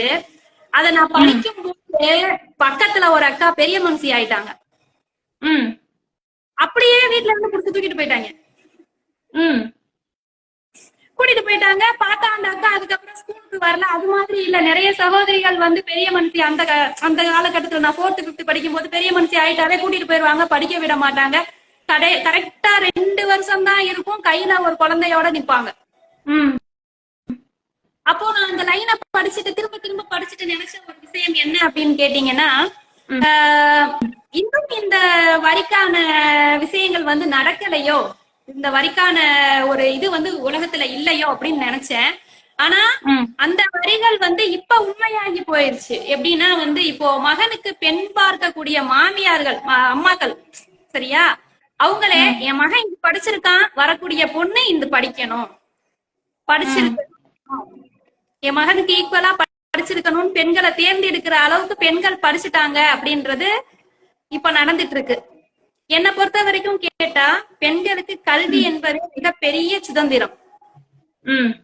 என்ன, அந்த கல்விய கத்துக்கிட்டதுக்கு அப்புறமும் அதை நம்ம சரியா பயன்படுத்தாம அலட்சியம் காட்டுறோமோ, சோம்பேறித்தனம் படுறோமோ, இல்ல வீணான விஷயங்கள்ல நேரங்களை செலவழிக்கிறோமோ அப்படின்றதுல எனக்கு கொஞ்சம் கேள்வியும் இருக்கு, வருத்தமும் இருக்கு. நான் இததான் சொல்லணும்னு வந்தேன். இப்போ நீங்க சொன்னீங்க இல்லையா, பெண் சுதந்திரம் கிடைச்சிருச்சு, மாமியார்கள் வந்து பெண்கள் படிச்சிருக்காங்களான்னு கேக்குறாங்க. ஆனா படித்த பெண்களும் திருமணத்திற்கு பிறகு என்ன செய்யணும்ன்ற ஒரு கேள்வி இருக்கு இல்லையா, அதை அந்த பெண் தான் முடிவு செய்யணும்ன்ற இடத்துக்கு நம்ம இன்னும் நகரலையோன்னு தோணுது. எல்லாருமே பெண் பார்க்க வரக்கூடியவர்களா இருக்கட்டும், இல்ல சமூகத்துல இப்போ, ஆனா நான் வந்து பெண் சுதந்திரமே இல்ல இப்போ ரொம்பவுமே முன்னாடி மாதிரிதான் இருக்கும்லாம் நான் சொல்ல மாட்டேன். ஏன்னா முன்னாடி வந்து வீட்டுல இப்போ ஒரு பெண்ணை பாக்குறாங்கன்னா, நல்லா இருக்கீங்களா, கணவன் என்ன செய்யறாரு அப்படின்னு தான் கேள்வி வருமே தவிர என்ன படிச்சிருக்கீங்கன்னு வராது. ஆனா இப்ப என்ன படிச்சிருக்கீங்கன்ற அளவுக்கு முன்னேறி இருக்கும். ஆனா இன்னுமே கூட திருமணத்திற்கு பிறகு ஒரு பெண் அவ வீட்டுல இருந்து சமைச்சு சாப்பிடணுமா, இல்ல அவளுடைய படிப்புக்கு ஏற்ற பணியை செய்யணுமா, அதே மாதிரிதான் ஒரு ஆணுக்கும். ஒரு ஆண் வந்து அவனுக்கு வீட்டுல இருக்கலாமா, வீட்லயே இருந்துக்கலாமா, அவங்களுடைய மனைவியை வேலைக்கு அனுப்பலாமா அப்படின்றது எல்லாமே அந்த 2 நபர்கள் முடிவு செய்ய வேண்டியதை இந்த சமூகம் இன்னுமே அந்த முடிவுகளை எடுக்க விடுறதே கிடையாது. என்னன்னா, ஒரு பொண்ணு வந்து பிஎட் முடிச்சாலும், எங்க அம்மா வந்து இப்போ சின்ன வயசுல இருந்து எனக்கு இப்போ வரைக்கும் சொல்ற ஒரு விஷயம் என்னன்னா, பொம்பளை வந்து கலெக்டர் ஆனாலும் சரி, இந்த நாட்டுக்கே வந்து பிரதமர் ஆனாலும் அவ வீட்டுக்கு போனானா அவதான் கரண்டி பிடிச்சு சமைக்கணும், அது வந்து மாறவே மாறாது அப்படின்னு சொல்லுவாங்க. ஆனா என்னோட வாதம் என்னன்னா, சமைக்கிறது, துணி துவைக்கிறது, இந்த மாதிரி ஒருத்தங்களை அவங்க செல்ஃப்கான தேவைக்கான செய்யக்கூடிய எல்லா பணிகளும் அது ஆணா இருந்தாலும் பெண்ணா இருந்தாலும் அவன் கத்துக்கணும். அது வந்து இவங்கதான் செய்யணும்னு கிடையாது. அது வந்து வாழ்றதுக்கு அவசியமான விஷயங்கள் இதெல்லாம். சோ அப்படி இருக்கப்போ ஒரு பெண் வந்து அவ என்ன படிச்சிருந்தாலும் அவ வேலை செய்யணுமா, வீட்டுல இருக்கிறதுன்றதே கூட கொஞ்சம் நம்ம வந்து வருத்தப்படக்கூடிய விஷயம் தான். நம்ம படிப்பை முறையா அதை நம்ம படிச்சதை பயன்படுத்துறோமான்ற ஒரு இடம் இருக்கு இல்லையா, அந்த இடத்த வந்து பெண்களால இப்போ வரைக்குமே நிரப்ப முடியல. அவங்களுடைய வீட்டுல இருக்கவங்களோ இல்ல அவங்க குடும்பத்தார்களோ தான் அதை முடிவு செய்யறாங்க. அதனால எனக்கு என்னமோ இன்னும் பெண் சுதந்திரம் அப்படின்றது தேவைப்படுதுன்னு நான் நினைக்கிறேன். உங்களுடைய பார்வையில நீங்க பார்த்தவங்கள வச்சு பேசுறீங்க. அதே போல என்னுடைய பார்வையில பாத்தீங்கன்னா, இப்போ பசங்க சமைக்கிறாங்க. இப்ப இருக்கிற பசங்க வந்து ஒய்ஃப்காக சமைச்சு கொடுக்குறாங்க, வேலைகள்ல பங்கு போட்டுக்கிறாங்க, 2 பேருமே வேலைக்கு போகலாம் அப்படின்னு சொல்றாங்க. அதாவது காலங்கள் மாறிடுச்சு, நிறைய மாறிடுச்சு. மாமியார்களே வந்து மருமகளை வேலைக்கு போறதுக்கு அனுப்புறாங்க, குழந்தைங்களை பாத்துக்கிறாங்க. அந்த மாதிரியும் நிறைய இருக்கு. நீங்க சொல்ற கருத்தை வச்சு சொல்லணும் அப்படின்னா, சில இடங்களில் பெண் சுதந்திரம் வந்து உங்களுடைய பார்வைக்கு ஏத்த மாதிரி இருக்கு, என்னுடைய பார்வைக்கு ஏத்த மாதிரி நான் சொல்றேன். நான் பாக்குற இடங்கள்ல எனக்கு தெரிஞ்சு உதாரணத்துக்கு சொல்லணும்னா, என்னுடைய கணவரே நான் எழுதும் போது அவர் தான் வேலையெல்லாம் பாத்துப்பார். அந்த மாதிரியும் இருக்கு. அதுதான் சொல்றேன், தரப்படுவது சுதந்திரம் அல்ல, அது அவங்களோட உரிமை அப்படின்றது உணரப்படணும்னு நான் நினைக்கிறேன். இப்போ உதாரணத்துக்கு நம்ம சொல்லணும்னு வச்சுக்கோங்களேன், ஒரு பொது வெளியில இப்போ ஒரு பெண் வந்து அவளுடைய குரலை உயர்த்தி பேசுறா அப்படின்னா, அவளை வந்து ரொம்ப எளிமையா இப்போ ஒரு ஆண் பேசுறான்னா, நீ என்ன படிச்சிருக்க, நீ என்ன பண்ணிருக்க, நீ இதெல்லாம் பேசுறன்ற கேள்வி வரும். ஆனா இதே ஒரு பெண் பேசும் பொழுது, ஏன் உன் புருஷன் இல்லையா, உன் அப்பா இல்லையா, உன்னை இதெல்லாம் தட்டி கேட்க மாட்டாங்களா, நீ பாட்டுக்கு இங்க வந்து இப்படி பேசிக்கிட்டு இருக்கேன்னு தான் குரல் வருமே தவிர, நீ என்ன படிச்சிருக்க, நீ என்ன பண்ணிட்டு இருக்க, இந்த சமூகத்துக்கு உன்னோட பணி என்னன்னு யாருமே கேட்கறதுக்கு இன்னும் முன் வரல. அதனால என்னோட பார்வை பண்ணிக்கிறட்டுமா? ஏன்னா ஒரு ஒரு சின்ன விஷயங்கள், விபரீதமான ஒரு சின்ன விஷயம் நடக்கும் போது இடையில நான் குறுக்கிட நேரிட்டுச்சு. அப்போ நேரிடும் போது, ஏங்க நீங்க பேசாதீங்க, ஆம்பளைங்க எல்லாம் வர சொல்லுங்க, ஆம்பளைங்களை வர சொல்லுங்க அப்படிங்கும் போது அந்த இடத்துல நான் பின் வாங்கல. நம்ம ஏன் பின் வாங்கணும்? கல்விங்கிற ஒரு பெரிய சுதந்திரம் இருக்கு, கல்விங்கிற ஒரு பெரிய பொக்கிஷத்தை நம்ம அடைஞ்சிட்டோங்கும் போது அந்த இடத்துல நான் நின்னு சொன்னேன், எங்க வீட்டுல ஏன் அளவுக்கு ஆண்கள் வந்து பேச மாட்டாங்க, இந்த விஷயத்த நான் தான் பேசுவேன், நீங்க என்ன பேசணுமோ அதை பேசுங்க. அந்த போல்ட்னஸ்க்கு வாங்க நீங்க எல்லாரும். பெண்கள் வந்துட்டு ஏன் வந்துட்டு நான் பொண்ணு, நான் வந்து அவங்க சொன்ன உடனே பின்வாங்கணும்னு நினைக்காதீங்க. உங்களுடைய உரிமைகளா, உங்களுடைய உங்களுக்கு தேவையானதை வந்து நீங்க தட்டி கேளுங்க அப்படின்றது வந்து என்னுடைய கருத்து. ஆக பெண் சுதந்திரம் என்பது கல்வியில தான் இருக்கு. எதை செய்யணும், எதை செய்யக்கூடாது, எங்க போகணும், எங்க போக கூடாது அப்படின்றத வந்து நம்ம தெரிஞ்சுக்கிற அளவுக்கு நம்ம படிச்சிருக்கோம் இல்லையா? படிப்பு நம்மளுக்கு எல்லாத்தையும் கத்து கொடுத்துருது. நான் பாட்டுக்கு ஒத்தையில நைட்டு 12 மணிக்கு நான் சுத்தணும் அப்படின்றத படிப்பு எனக்கு கத்து கொடுக்கல. பாதுகாப்பா இருக்கணும், பெண்கள் வந்து தங்கத்துக்கு நிகரானவர்கள், நம்ம பாதுகாப்பா இருக்கணும் அப்படின்றத வந்து கல்வியே நம்மளுக்கு கத்து கொடுக்கும் போது, நம்ம வழிய போய் சில நாயங்க கிட்ட மாட்டிக்கிட்டு எனக்கு பெண் சுதந்திரம் கிடைக்கல அப்படின்னு சொல்றதெல்லாம் தவறான ஒரு தகவலாதான் என்னை பொறுத்த வரைக்கும் நான் பாக்குறேன். ஓகே, என்னோட பார்வை என்னன்னா, இன்னும் எத்தனை நாட்களுக்கு பெண்ணை பாதுகாப்பா இருக்கணும்னு சொல்லி தர போறோம்? எப்போது ஆண்களுக்கு இப்படி நடக்கணும், இப்படி நடந்துக்கிட கூடாது, சக மனுஷியா சக உயிரா பெண்களை மதிக்கணும், அவங்களோட அனுமதி இல்லாம தொடக்கூடாதுன்ற விஷயங்கள் எல்லாம் எப்போ கத்து கொடுக்க போறோம்ன்றதுதான் கேள்வி. அதுக்காகதான் எழுத்துல வந்து முயற்சி பண்ணிக்கிட்டு இருக்கேன் ரவுத்ரா. வந்துட்டு நிறைய ஆண்களையும் மாத்த வேண்டியது இருக்கு, நிறைய பெண்களையும் மாத்த வேண்டியது இருக்கு அப்படின்றதுக்காக தான் எழுதவே முன் வந்தேன். கண்டிப்பா நம்ம வளர்க்கும் போதே நம்மளுடைய குழந்தைகளுக்கு பெண்ணை இப்படித்தான் பார்க்கணும், இப்படித்தான் நடத்தணும்ன்றத வந்து சொல்லி கொடுக்கணும்ன்றதுல நான் தெளிவா இருக்கேன். அததான் சமூகமும் செய்யணும்ன்றத நான் எதிர்பார்க்கிறேன். இதற்காக தான் நான் எழுதவே முன் வந்தேன். ஓகே மேம், சிறப்பு மேம். அடுத்து கடைசி கேள்வியும் இதை சார்ந்த கேள்விதான். இன்னும் எப்படிப்பட்ட எழுத்துக்களும் இந்த சமுதாயத்துல உண்டாகணும் நீங்க நினைக்கிறீங்க? அதான் இப்போ இவ்வளவு நேரம் பேசிட்டு இருந்ததுலயே ஓரளவு பதில் புரிஞ்சிருக்கும்னு நினைக்கிறேன். இருந்தாலும் என்னுடைய பங்குக்கு கரெக்டா மென்ஷன் பண்ணிட்டு போறேன். என்ன அப்படின்னா, எனக்குதான் எல்லாம் தெரியும் அப்படிங்கிற ஆண்கள் மாறணும். நான் பொண்ணு, எனக்கு என்ன தெரியும், என்னால என்ன பண்ண முடியும் அப்படின்னு எல்லாமே கல்விங்கிற ஒரு பவர் இருந்துமே சொல்ற பெண்களும் மாறணும். இப்படியான மாற்றத்தை கொண்டு வரணும். அந்த மாற்றம் வர வரைக்கும் நான் எழுதணும்னு நினைக்கிறேன். சிறப்பு மேம், சிறப்பு. ரொம்ப நன்றி மேம், ரொம்ப பொறுமையா எல்லா கேள்விகளுக்கும் பதில் சொன்னீங்க. ரொம்ப நன்றி, ரொம்ப சந்தோஷம் உங்களை பார்த்ததுல. நான் பேசுனது நீங்க பொறுமையா கேட்டீங்கன்னு சொல்லுங்க மேம். இன்னும் நிறைய எழுதுங்க, பாரதி மாதிரி இன்னும் நிறைய புத்தகங்கள் அவசியம். ஏன்னா அதுவும் நீங்க தலைப்பு வச்சது எனக்கு ரொம்ப பிடிச்சிருந்தது. நான் ஈவன் இதுக்கு முன்னாடி உங்ககிட்ட மென்ஷன் பண்ணிருப்பேன். பாரதியாருடைய மனைவிக்கும் கூட பாரதி இறந்ததும் அவர் சொன்ன எந்த சுதந்திரமும் கொடுக்கப்படவில்லை, அவங்களையும் மொட்டை அடிச்சு ஓரத்துல உட்கார வைத்த சமூகத்துலதான் நம்ம இன்னமும் வாழ்ந்துட்டு ஆமா. இருக்கோம். சோ அதனால இந்த மாதிரியான எழுத்துக்கள் இந்த சமூகத்திற்கு அவசியம் அப்படின்னு நான் நினைக்கிறேன். கண்டிப்பா கண்டிப்பா இந்த மாதிரியான நிலைகள் மாறணும்ன்றதுக்காக தான் எழுதவே முன் வந்தேன். என்னுடைய எழுத்துக்கள் மூலமாக இன்னும் நிறைய மாற்றமும் செய்யணும். அது எனக்கே தோணிக்கிட்டு தான் இருக்கு. இன்னும் படித்திருந்தும் படிப்பறிவு இருந்தும் மஞ்சள் பொடி டப்பா மிளகாய் டப்பாவை தாண்டாத பெண்கள் எல்லாம் இருக்காங்க. அவங்களையும் சில கதைகளை சொல்லி மாற்றி சமூகத்துக்கு நல்லது செய்ய வைக்கணும்ன்றதுதான் என்னுடைய கருத்து. தொடர்வோம். ஓகே மேம், ரொம்ப நன்றி மேம், ரொம்ப நன்றி. ரொம்ப பொறுமையா அதுக்கு பதில் சொன்னீங்க. இன்னும் நிறைய எழுதுங்க. அப்புறம் இந்த ஆசிரியருடைய ஃபாத்திமா ஃபைசல் அவர்களின் புத்தகம் யாருக்கு வேணும்னாலும் டிஎம் பண்ணுங்க.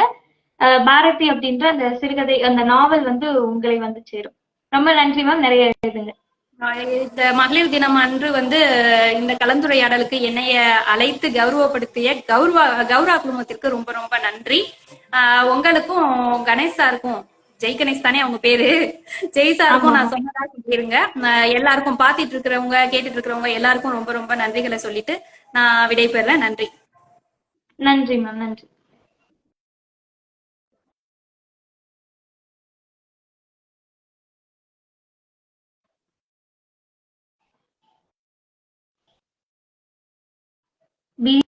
ஏகரசி தினேஸ்வர்கள் நன்றி. அடுத்த ஆசிரியர் வரும் வரை நம்ம காத்திருக்கலாம். ஏதாவது கேட்கணும்னா கேள்விகள் இருந்தா சொல்லுங்க, அவங்க கிட்ட அதையும் சேர்த்து கேட்கலாம்.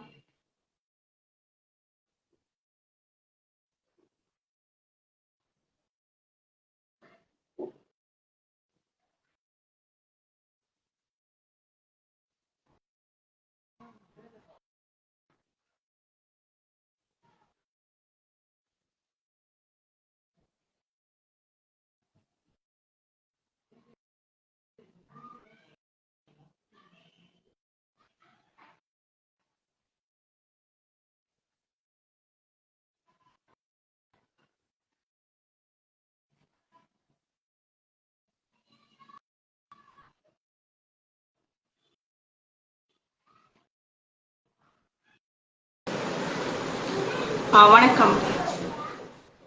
வணக்கம் மேம். இன்றைக்கு நம்ம கூட இணைஞ்சிருக்க இன்னொரு பெண் எழுத்தாளர் கவிஞர் யாரு அப்படின்னு பாத்தீங்கன்னா கார்த்திகா கவின்குமார். அவங்களுடைய அகப்பை முகங்கள் அப்படின்ற புத்தகங்களை சார்ந்தும் பெண்ணியம் சார்ந்தும் அவங்களோட நம்ம இன்னைக்கு உரையாட போறோம். ஆரம்பிக்கிறதுக்கு முன்னாடி மகளிர் தின வாழ்த்துக்கள் மேம். உங்களை பற்றி குறிப்பு. நான் இன்டர்நேஷனல் ப்ரொஃபஸரா இருக்கேன். அது மட்டும் இல்லாம குழந்தைகள் சார்ந்து தொடர்ந்து இயங்கிட்டு இருக்கேன். மாதம் ஒரு முறை திருச்சிராப்பள்ளி மாவட்ட மைய நூலகத்துல குழந்தைகளுக்காக ஒருங்கிணைச்சு நிகழ்ச்சிகள் நடத்திட்டு இருக்கோம். தமிழ்நாடு சிறார் எழுத்தாளர் கலைஞர்கள் சங்கத்தின் மாநில பொருளாளராகவும் மாவட்ட செயலராகவும் இணைந்து குழந்தைகளுக்காக கள செயற்பாளராக தொடர்ந்து பணி செஞ்சிட்டு இருக்கேன். அது மட்டும் இல்லாம சில கிராமங்கள் தோறும் குழந்தைகளுக்கு வாசிப்பை மேம்படுத்தவும் பெற்றோர்கள் இல்லாத குழந்தைகளை ஊக்கப்படுத்தி அவர்களுக்கு சப்ஜெக்டிவா சார்ந்து, அதாவது கல்வி சார்ந்து நிறைய உதவிகளும் தொடர்ந்து செஞ்சுட்டு வரேன்.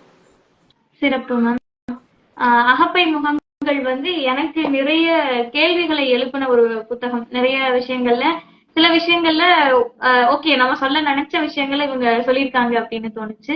சில நேரங்கள்ல சில கேள்விகளை எழுப்புச்சு. ஏன் இந்த இடத்துல இந்த வார்த்தையை பயன்படுத்தணும் அப்படின்னு சொல்லிட்டு முதல்ல அறிவியல் மூட நம்பிக்கை அப்படின்னு சொல்லிட்டு ஒரு இடத்துல அறிவியல் மூட நம்பிக்கை அறவே விட்டொழித்து அறிவை கருவியாய் அகந்தையோடு கையிலேந்தின்னு ஒரு இடத்துல குறிப்பிட்டிருக்கீங்க. ஏன் அறிவியல் மூட நம்பிக்கை அப்படின்னு எழுதிருக்கீங்க? ஆமா, ஒரு சிறப்பான கேள்வி. ஆனா இதை நான் அதாவது நிறைய பேர் வாசிச்சாங்க. ஆனா இந்த கேள்வியை நான் நிறைய பேர் எதிர்பார்த்தேன். அறிவியல் அப்படின்றது நம்ம எப்பவுமே அறிவியலா இருக்கட்டும் எதுவா இருக்கட்டும் அதை கூட நம்ம பகுத்து பார்க்கக்கூடிய சூழல் தான் இப்ப இருக்கு. இது எந்த தாக்கத்துல ஏற்படுத்தினது அப்படின்னு பார்த்தோம்னா, அந்த கொரோனா அப்படின்ற நேரத்துல எல்லாரும் அந்த வேக்சின் நம்ம போட்டோம். தடுப்பூசி போட்டே ஆகணும்ன்ற ஒரு சாராரும் வேணான்ற ஒரு சாராரும் அப்படி இருந்தாங்க.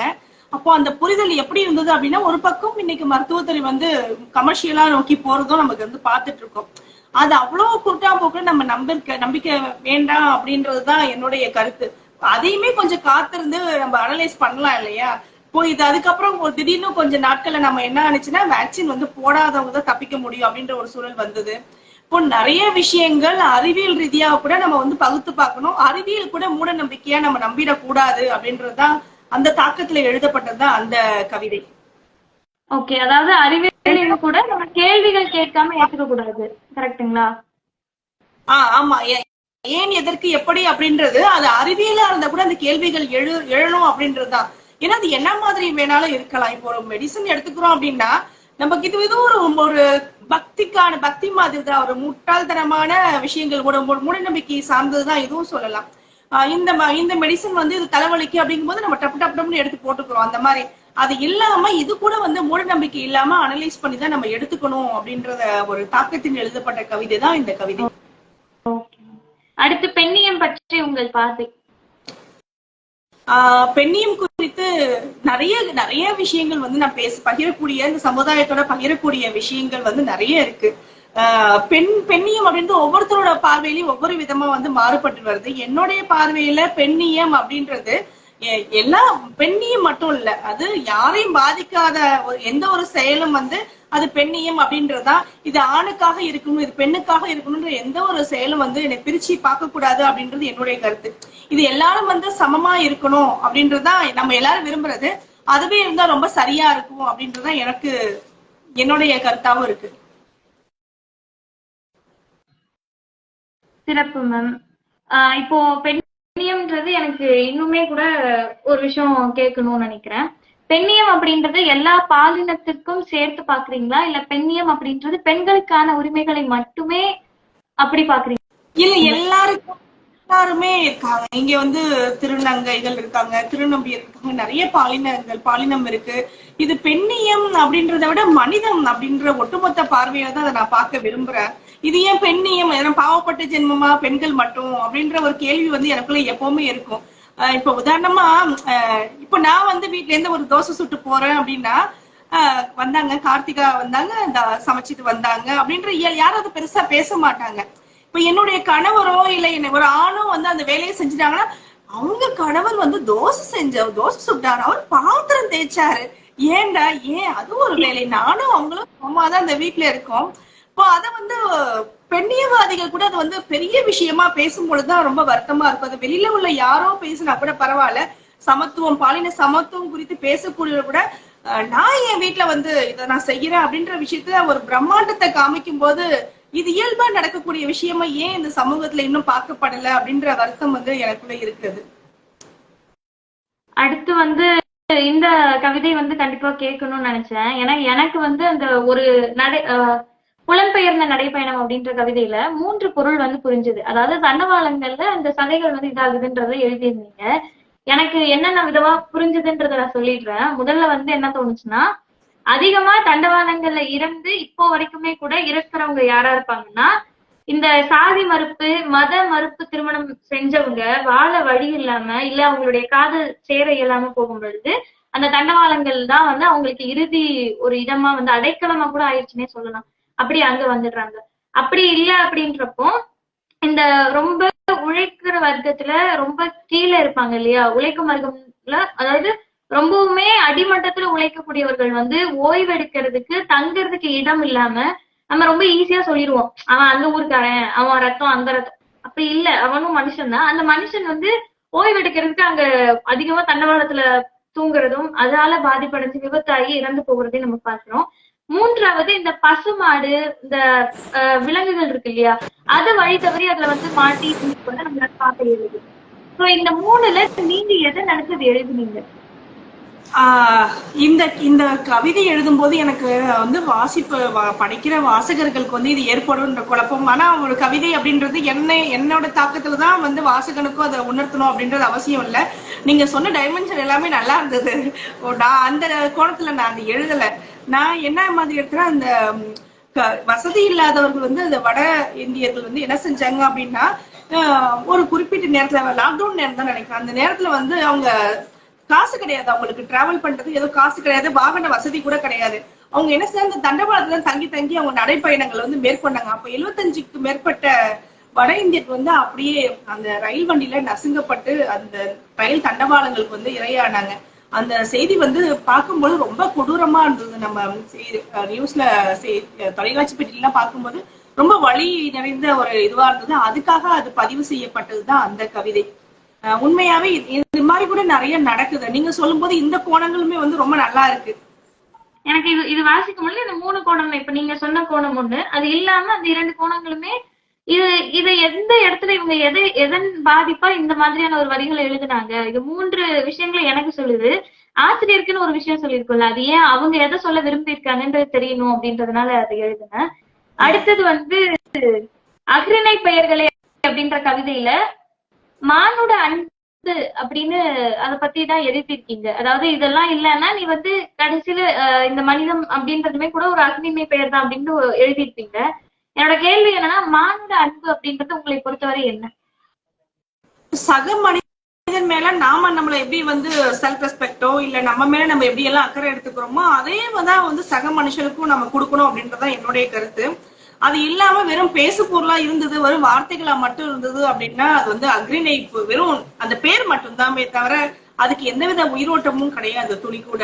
அது அந்த பொருண்மையில தான் நான் அந்த கவிதையை நான் எழுதினேன். ஏன்னா நிறைய பேர் வந்து பேசுவாங்க பெண்ணியம், நம்ம ஏற்கனவே சொன்ன மாதிரி பெண்ணியம் பேசலாம் நிறைய வந்து, நான் மனுஷங்க இறக்கப்படுறேன், நான் அந்த உதவி செய்யறேன். இப்ப உதாரணமா வந்து இதை நான் எதையும் யாரையும் காயப்படுத்தணும் அப்படின்றது இல்ல, ஒரு குறிப்பிட்ட நாள்ல தான் நான் உதவி செய்வேன். என்னோட பிறந்த நாள் அன்னைக்குதான் நான் வந்து உதவி செய்வேன், அன்னைக்குதான் வந்து பசிக்கு சாப்பாடு போடுவேன்.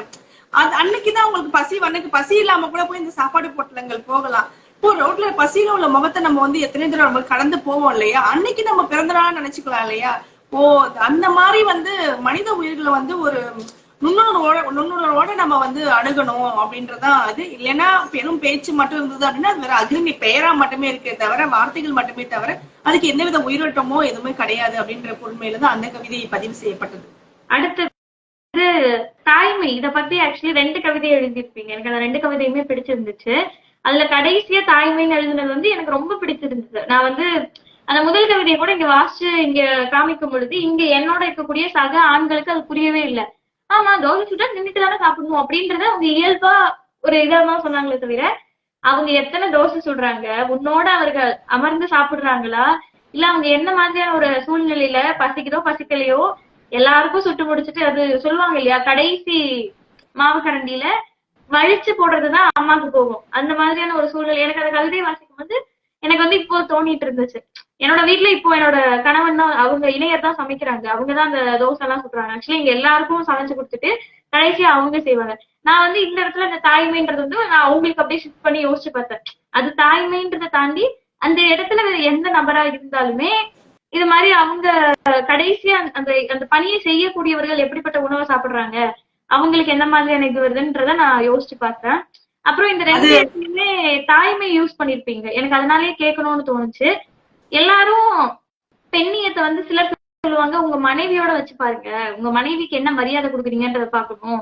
ஏன்னா எல்லாரும் என்ன சொல்லுவாங்கன்னா, மகளுக்கு வரும்போது சொல்லுவாங்க பெண்ணியம் பார்க்கணும், அதாவது அவளுக்கு வந்து எல்லா உரிமையும் கொடுக்கணும், எல்லாமே பண்ணணும்பாங்க. ஆனா மனைவியை பத்தியும் அம்மாவை பத்தியும் யோசிக்கவே மாட்டாங்க. நீங்க ஏன் அம்மாவை வைத்து அதை எழுதுனீங்க அப்படின்னு கேட்கணும்னு தோணுச்சு. இது வந்து நம்ம தோசை சுடுறது அது என்னை ரொம்ப பாதிச்ச விஷயம். எனக்கு வந்து வீட்டுல நான் எப்படி இருப்போம், நம்ம அம்மா வீடோடைய சூழல் வேற, திருமணத்திற்கும் பெண்கள் சூழல் எல்லாமே வேறதான். நம்ம எப்படிப்பட்ட பொதுவெளியில வந்தாலும் சூழல் வேறுபடுது இல்லையா. அப்படி எனக்கு வந்து தோசையில வந்து இப்படின்னா அந்த தோசை சூடா இருக்கும் போது அந்த மொறுமொறுப்பு தன்மை ரொம்ப நல்லா இருக்கும். வேகமா என்ன செய்வேன், நமக்கு அந்த சாப்பாடே இல்லாத மாதிரி அந்த பரபரப்பா எடுத்து சாப்பிடுற பழக்கம் எனக்கு ரொம்ப பிடிச்ச விஷயம். அந்த ஒரு விஷயம் அதை வந்து உட்கார்ந்து சாப்பிடணுன்றது எனக்கு ரொம்ப ரொம்ப பிடிக்கிற விஷயம். ஆனா நம்ம என்ன செய்வோம், இட்லி சுட்டா மட்டும்தான் நம்ம எல்லாரும் சேர்ந்து சாப்பிடுவோம். அந்த தோசைன்றது அந்த மொறுமொறுப்பு தன்மை போகாம நான் வேகமா சாப்பிடணும். பொதுவா இயல்பு வந்து பெண்கள் தோசை சுட்டாலே என்ன செய்வோம், ஆறி இழந்து போய் ஓரமா உட்காந்து சாப்பிடுவாங்க. ஒண்ணு அப்படி சூடா சாப்பிடணும் அப்படின்ற பழக்கம் உள்ளவங்க நம்ம பெரும்பாலான உணவு நமக்கு வந்து நம்மளோட டைனிங் டேபிள் எல்லாமே அந்த கிச்சனோடைய மேடை தான், அடுப்படி மேடை தான் நம்மளுடைய பெண்களுடைய டைனிங் டேபிள் அப்படின்னு பார்த்தோம் அப்படின்னா. இப்ப பெரும்பாலான உணவுப் பொருட்கள் வந்து பெண்களுக்கு அங்க மட்டும் தான் நம்ம சாப்பிடுவோம். அதுக்கப்புறம் நம்ம நேரமோ இல்ல சூழலோ அதுவோ எதுவுமே வாய்க்கப்படுறது இல்ல. அதனாலதான் யாருக்கும் நம்ம சேர்ந்தெல்லாம் சாப்பிட முடியாது. தோசை சுடுற அன்னைக்கு நமக்குலாம் யாரும் வந்து ஆராத்தி எடுத்து சுட்டுலாம் தட்டுல வச்சுலாம் குடுக்குற சூழல். நீங்க வந்து பிளஸ்டு அந்த வகையில. எங்களுக்கு அந்த சூழல்லாம் வாய்க்க பெறல. அப்போ நாங்களே வந்து சாப்பிடணும், அப்படி சேர்ந்து உட்காந்து சாப்பிடணும் குடும்பத்தோடனா. இட்லி சுடுற அன்னைக்கு தான் நாங்க சாப்பிட முடியும். தோசையெல்லாம் நாங்க யாரு கூட உட்காந்து சாப்பிட முடியாது. அமைதியா உட்காந்து வேடிக்கை மட்டும் தான் பாக்குறதுக்கு உட்காந்துக்கலாம். அந்த ஒரு தாக்கத்துலதான் அந்த கவிதை. அடுத்த கவிதை வந்து தாய்மை குறித்து கேட்டிருந்தீங்க. எந்த கவிதை நீங்க அத சொல்றீங்க? அந்த கடைசியில ஒரு கவிதை ஆக்சுவலி எனக்கு ரொம்ப பிடித்த கவிதையும் கூட உங்களோட புத்தகத்துல. கருகிய பலகாரம், கிடிந்த தோசைகள், தன் குழந்தை கையால் புதைந்து நொதிக்கச் செய்த பிடிசோறு, ஆறி அளர்ந்த பாலென தளர்ந்த வயிற்றுடன் புசித்து வாழும் நம் பசிமுகம் அறிபவளுக்கு இவை மட்டுமே பிடிக்கும் என நினைத்தேன் நான் தாயாகும் வரை அப்படின்னு எழுதிருந்தீங்க. நம்ம பாட்டி அம்மாலாம் என்ன செய்வாங்கன்னா அதை வந்து அப்படியே எடுத்து சாப்பிட்டுட்டு இருப்பாங்க. எங்க அம்மால வந்து நான் தட்டுல எது வைக்கிறோம்னா அதுதான் மீதி வைக்கிறதா எங்க அம்மா சாப்பிடுவாங்க. அதாவது நம்ம வீட்டுல அது இல்ல அப்படின்றதெல்லாம் கிடையாது. அந்த அந்த பொருளும் அந்த பதார்த்தமும் வீட்டுல நிறைய தான் இருக்கும். ஆனா அவங்க வந்து நம்ம தட்டுல நம்ம எது வேஸ்ட் பண்றோமோ மீதி வைக்கிறோமோ, சின்ன குழந்தை நினைச்சுப்பேன் நம்ம அம்மாவுக்கு இது ரொம்ப பிடிக்குது, இதையும் சாப்பிட்டு அதையும் சேர்த்து சாப்பிடுவாங்க போல, இதுதான் ரொம்ப பிடிக்குது போல அப்படின்ற மாதிரி நினைச்சுப்பா. அப்ப நமக்குன்னு ஒரு சூழல், ஒரு குழந்தைகள் பிறக்கும் போதுதான் அதை வேஸ்ட் பண்ண கூடாதுன்னு ஒரு சூழல் வரும் இல்லையா. அது ஒரு காலகட்டம் வரை நான் கடைபிடிச்சேன். அது எனக்கு வந்து பிடிக்காம இருந்தது. நான் ஏன் இதை சாப்பிடணும், அது வேஸ்ட் ஆகுது, சரி கொஞ்சம் கொஞ்சமா வச்சாலும் சரி வேஸ்ட் ஆகுது, அதுக்கப்புறம் அது நான் வந்து இப்ப நான் நினைச்சுக்கிட்ட மாதிரி என் குழந்தைங்க நினைச்சுக்க கூடாது இல்லையா. நான் அப்படியே அவங்க நேரம் அதை வந்து வேஸ்டேஜ் தான், அது ரொம்ப தவறுதான், இருந்தாலும் அதை நான் செய்யக்கூடாது அப்படின்னு ஒரு கட்டத்துல வந்து முடிவெடுத்தேன். அந்த இதுதான் நான் வந்து அதுல பதிவு பண்ணிருப்பேன். இந்த ஆரிய பதார்த்தங்கள் இதெல்லாம் வந்து அம்மாவுக்கு பிடிக்கும் நம்ம நினைச்சிட்டு இருக்கோம். அப்ப அதுதான் வந்து ஒரு தாய்மையோட வெளிப்பாடா இத்தனை காலகட்டத்துல ப்ரொஜெக்ட் பண்ண வச்சிருக்காங்க. அது எல்லாமே ஏன் அப்பா வாயில எடுத்து 2 வாய் வந்து அப்பி விடலாம் இல்லையா. அதை நம்ம செய்யாம எல்லாத்தையும் பேஸ்கெட் மாதிரி பெண்கள் தானே நம்ம வேஸ்டேஜ் எல்லாத்தையும் சாப்பிட்டுட்டு இருக்கோம். அது வீட்டுல உள்ள பொருள் மட்டும் இல்ல, இந்த குழந்தைங்க வேஸ்ட் பண்ற பொருள் எல்லாமே அம்மாக்கள் தான் சாப்பிடற மாதிரி. யாருமே நமக்கு மட்டும்தான் நேர்ந்து விட்டு அந்த சொத்துரிமை மாதிரி இந்த உணவுப் பொருட்கள் எல்லாமே இந்த பேஸ்கெட்குள்ள வந்து உள்ள வந்துட்டுன்னு ஒரு கட்டத்துல நானே முடிவெடுத்து அதை நிராகரிக்க ஆரம்பிச்சேன். இதை கேட்கணும்னு தோணுச்சு எனக்கு. ஏன்னா உங்களோட புத்தகத்துல எனக்கு ரொம்ப பிடித்தமான இதுன்னா ஒரு சில கவிதைகள் மட்டும் எடுத்து வச்சிருந்தேன். இன்னொன்னு ஒரு கவிதை கூட ஒண்ணு இருக்கும். அதாவது மாந்தர்கள் பத்தி எழுதிருப்பீங்க. அவள் எங்க கொஸ்டின் மார்க் போட்டு வச்சிருப்பேன், பெண்ணுரிமை எங்கேன்ட்டு. பெண்ணுரிமை மாநாட்டிற்கு சிறப்பு விருந்தினர் அழைப்பு, ஏய் வந்தவர்களுக்கு டீ கொண்டு வாடி. ஆமா, அது நம்ம பொதுவெளியில இருக்கும் பொழுது நம்ம நிறைய நம்ம பேசுவோம். நாங்களுமே ஒரு வீட்டுக்கு வந்து ஒரு சிறப்பு விருந்தினர் நாங்க அழைக்க போனோம். அவங்க வந்து பொதுவெளியில வந்து இவங்க பேசுறவங்க குடும்பங்கள் எல்லாமே தான் அமைப்பு, குடும்பமே வந்து களத்துல செயல்படணும், பெண்கள் அவசியம் வர வேண்டும். இது அவங்களுடைய ஒரு 5 ஆண்டு கால கூக்குரலா இருந்தது. சரி பரவாயில்லன்னு ஒரு கட்டத்துல வந்து சரி அவங்க மனைவி வந்து வந்ததே இல்லையே, உங்க மகளை நான் பார்த்ததே இல்லைன்னு ஒரு தடவை கேள்வி கேட்டோம்னா அவர் கோவம் வந்துருச்சு. சரி பரவாயில்ல, இந்த சிறப்பு விருந்தினர் அழைக்கப்போ உங்க மனைவியும் சேர்த்து நம்ம கூப்பிடுவோம், அப்ப அது மூலம் அவங்க வந்து கனெக்ட் ஆவாங்க, பொதுவெளிக்கு வருவாங்க. அப்படிங்கும் போது பார்த்தா இவங்க வந்து ஜம்மமா உட்காந்துட்டு அதுதான் செஞ்சாங்க. சரி வீட்லயும் இதேதான் டோன், அப்ப வெளியில தான் இந்த மாதிரி இது ஒரு குறியீடு தான் நான் வச்சது. ஆனா பெரும்பாலான பெண்ணியம் பேசுறவங்களுடைய குறியீடு என்னவா இருக்கு அப்படின்னா இதுவாதான் இருக்கு. வீட்டுல மட்டும்தான் இந்த வேற முகமும் வெளியில வேற வித முகமூடிகளும். அதனால அகப்பை முகங்களோட நோக்கமே அதை நம்ம வந்து சமூகத்திற்கான ஒரு முகமூடி வச்சிருப்போம், வீட்டிற்கான ஒரு முகமூடி வச்சிருப்போம், நமக்குள்ளே ஒரு முகமூடி நமக்குன்னு ஒண்ணு வச்சிருப்போம் இல்லையா. இந்த ரியாலிட்டி நமக்கு மட்டும் தான் தெரியும் அப்படின்றது இந்த மாதிரி டைமென்ஷனோட ஒரு குறியீடாதான் அந்த கவிதையை நான் வந்து எழுதுனேன். ஊசி முனையில் உயிர் தொலைத்து அப்படின்னு ஒரு லைன் எழுதிருந்தீங்க. அந்த கொரோனாக்கு ஆல்ரெடி நீங்க அந்த பதில் சொன்னீங்க, அந்த கேள்வி ஒண்ணு. அடுத்தது இது உங்ககிட்ட கேட்கணும்னு நான் நினைச்சது, நீட் பத்தியும் மலக்குழி மரணம் அப்புறம் சமூக பிரச்சனைகள் சில விஷயங்களை பத்தியும் நீங்க வந்து கவிதையா பதிவு செஞ்சிருந்தீங்க. இத கவிதையா எழுத வேண்டிய அவசியம் என்ன? ஏன் கவிதையா எழுதணும்னு முடிவு பண்ணீங்க? ஒவ்வொரு படைப்புகளும் நம்ம சமகாலத்துல சில விஷயங்கள் வந்து பதிவு பண்ணி ஆகணும். படைப்புகளுடைய நோக்கமே அதுதானே. சமகாலத்துல வந்து நம்ம அதை கொடுக்கணும், பேசு பொருளா வைக்கணும். நிறைய விஷயங்கள் வந்து நம்ம எழுத்து அப்படின்ற விஷயங்கள் எல்லாத்துக்கும் தொடர்பு பேசு பொருளா வரணும் அப்படின்றது ரொம்ப ரொம்ப முக்கியம். இப்போ சமகால பிரச்சனைகள்ல அது நான் என்ன மாதிரி எழுதியிருக்கேன், அதை வந்து ஆணித்தனமா எழுதியிருக்கேன்னா, ஸ்ட்ரக்சரா எழுதியிருக்கேன்னா, அவ்வளவு கவித்துவம் இருக்கா அப்படின்றதையும் தாண்டி என்னுடைய தாக்கம் எல்லாமே இந்த விஷயத்த நான் வந்து படைச்சிட்டு போகணும், பதிவு செய்யணும் இந்த காலகட்டத்துல அப்படின்றது என்னுடைய நோக்கமா இருந்து. அதுக்காக தான் நீட் குறித்து எழுதுறேன். நம்ம மலக்குழி மரணம் சொல்லவே வேண்டாம். நிறைய டெக்னாலஜி நம்ம வந்து ஏஐ வரையும் நம்ம வளர்ந்து வந்துட்டோம், எல்லா துறைகளையும் நம்ம வளர்ந்து வந்துட்டோம். ஆனா இந்த மழைக்குழி அல்றதுக்கான ஒரு விஷயங்கள் மட்டும் இன்னும் நம்ம வந்து பெருசா இன்னும் மனிதர்கள் மட்டுமே போகும்போது இன்னும் கொடூரமா இருக்கும். ஏன் நம்மளோட வீட்டு டாய்லெட்டே நமக்கு வந்து சகிச்சுக்க முடியாது நம்ம கிளீன் பண்ணும்போது. அப்படி இருக்கும்போது இந்த மனிதர்கள் எவ்வளவு பெரிய விஷயங்கள், அதுவும் அதுக்கு பயன்படுத்துற வேதிப்பொருட்களா இருக்கட்டும், அதுல வரக்கூடிய கேஸா இருக்கட்டும், அவ்வளவு பெரிய பாதிப்பை உண்டாக்குதுல. இது எல்லாமே பெரிய தாக்கத்தை உண்டாக்குனது. இதற்கு கவித்துவமா வரதை காட்டி இந்த பதிவு பண்ணணும், பேசும்போதெல்லாம் முதல்ல பேசுவோம் அப்படின்றதுனாலதான் இந்த நூல்ல வந்து நான் முதல்ல பதிவு செஞ்சேன். அடுத்தது வாசித்த புத்தகங்கள். ஏன்னா இவ்வளவு ஒவ்வொரு கோணம்னு ஒண்ணு இருக்குல்ல. சில வந்து இது பதிவு செய்யலாம்னு நினைக்கிறேன். அதாவது என்னன்னா, அவங்களுடைய மதத்தை தாண்டி ஃபெமினிசம் பேச மாட்டாங்க, எல்லாமே பேசுவாங்க, எல்லாத்தையும் ஏத்துப்பாங்க. ஆனா மதம் வைக்கிறக்கூடிய அந்த கட்டுப்பாடுகளை எதிர்த்து ஒரு நாளும் கேள்வி கேட்க மாட்டாங்க. அதே மாதிரிதான் ஜாதிய கட்டுப்பாடுகளை எதிர்த்து கேள்வி கேட்க மாட்டாங்க. ஆனா நான் ஃபெமினிஸ்ட்னு பொது வெளியில அவங்கள பிரகடனப்படுத்திப்பாங்க. அப்போ எனக்கு அதுதான் தோணுச்சு. இப்ப எல்லா விஷயங்களையும் தெரிந்து வைத்து இப்படி பேசுறாங்க. அப்போ இவங்க வந்து என்ன மாதிரியான புத்தகங்களை வாசிச்சிருப்பாங்க, எதன் தாக்கம் இந்த எழுத்து அப்படின்னு தெரிஞ்சுக்கணும் தான்.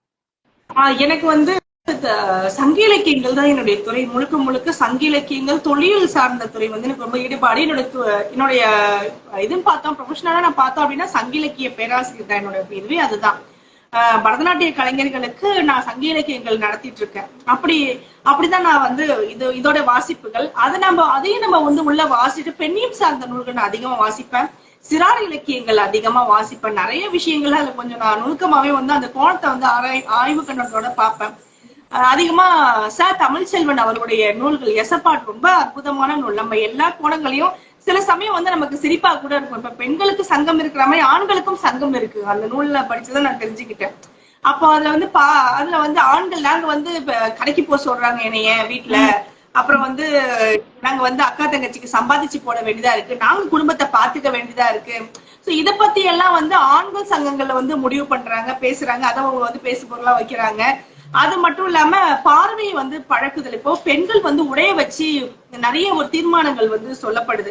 அவங்க இடுப்புக்கு மேல தொப்புள் தெரிகிற மாதிரி நம்ம உடைகள் அது அவங்க விருப்பம். எனக்கு விருப்பம் இருக்கு, அது அவரவர் விருப்பம்.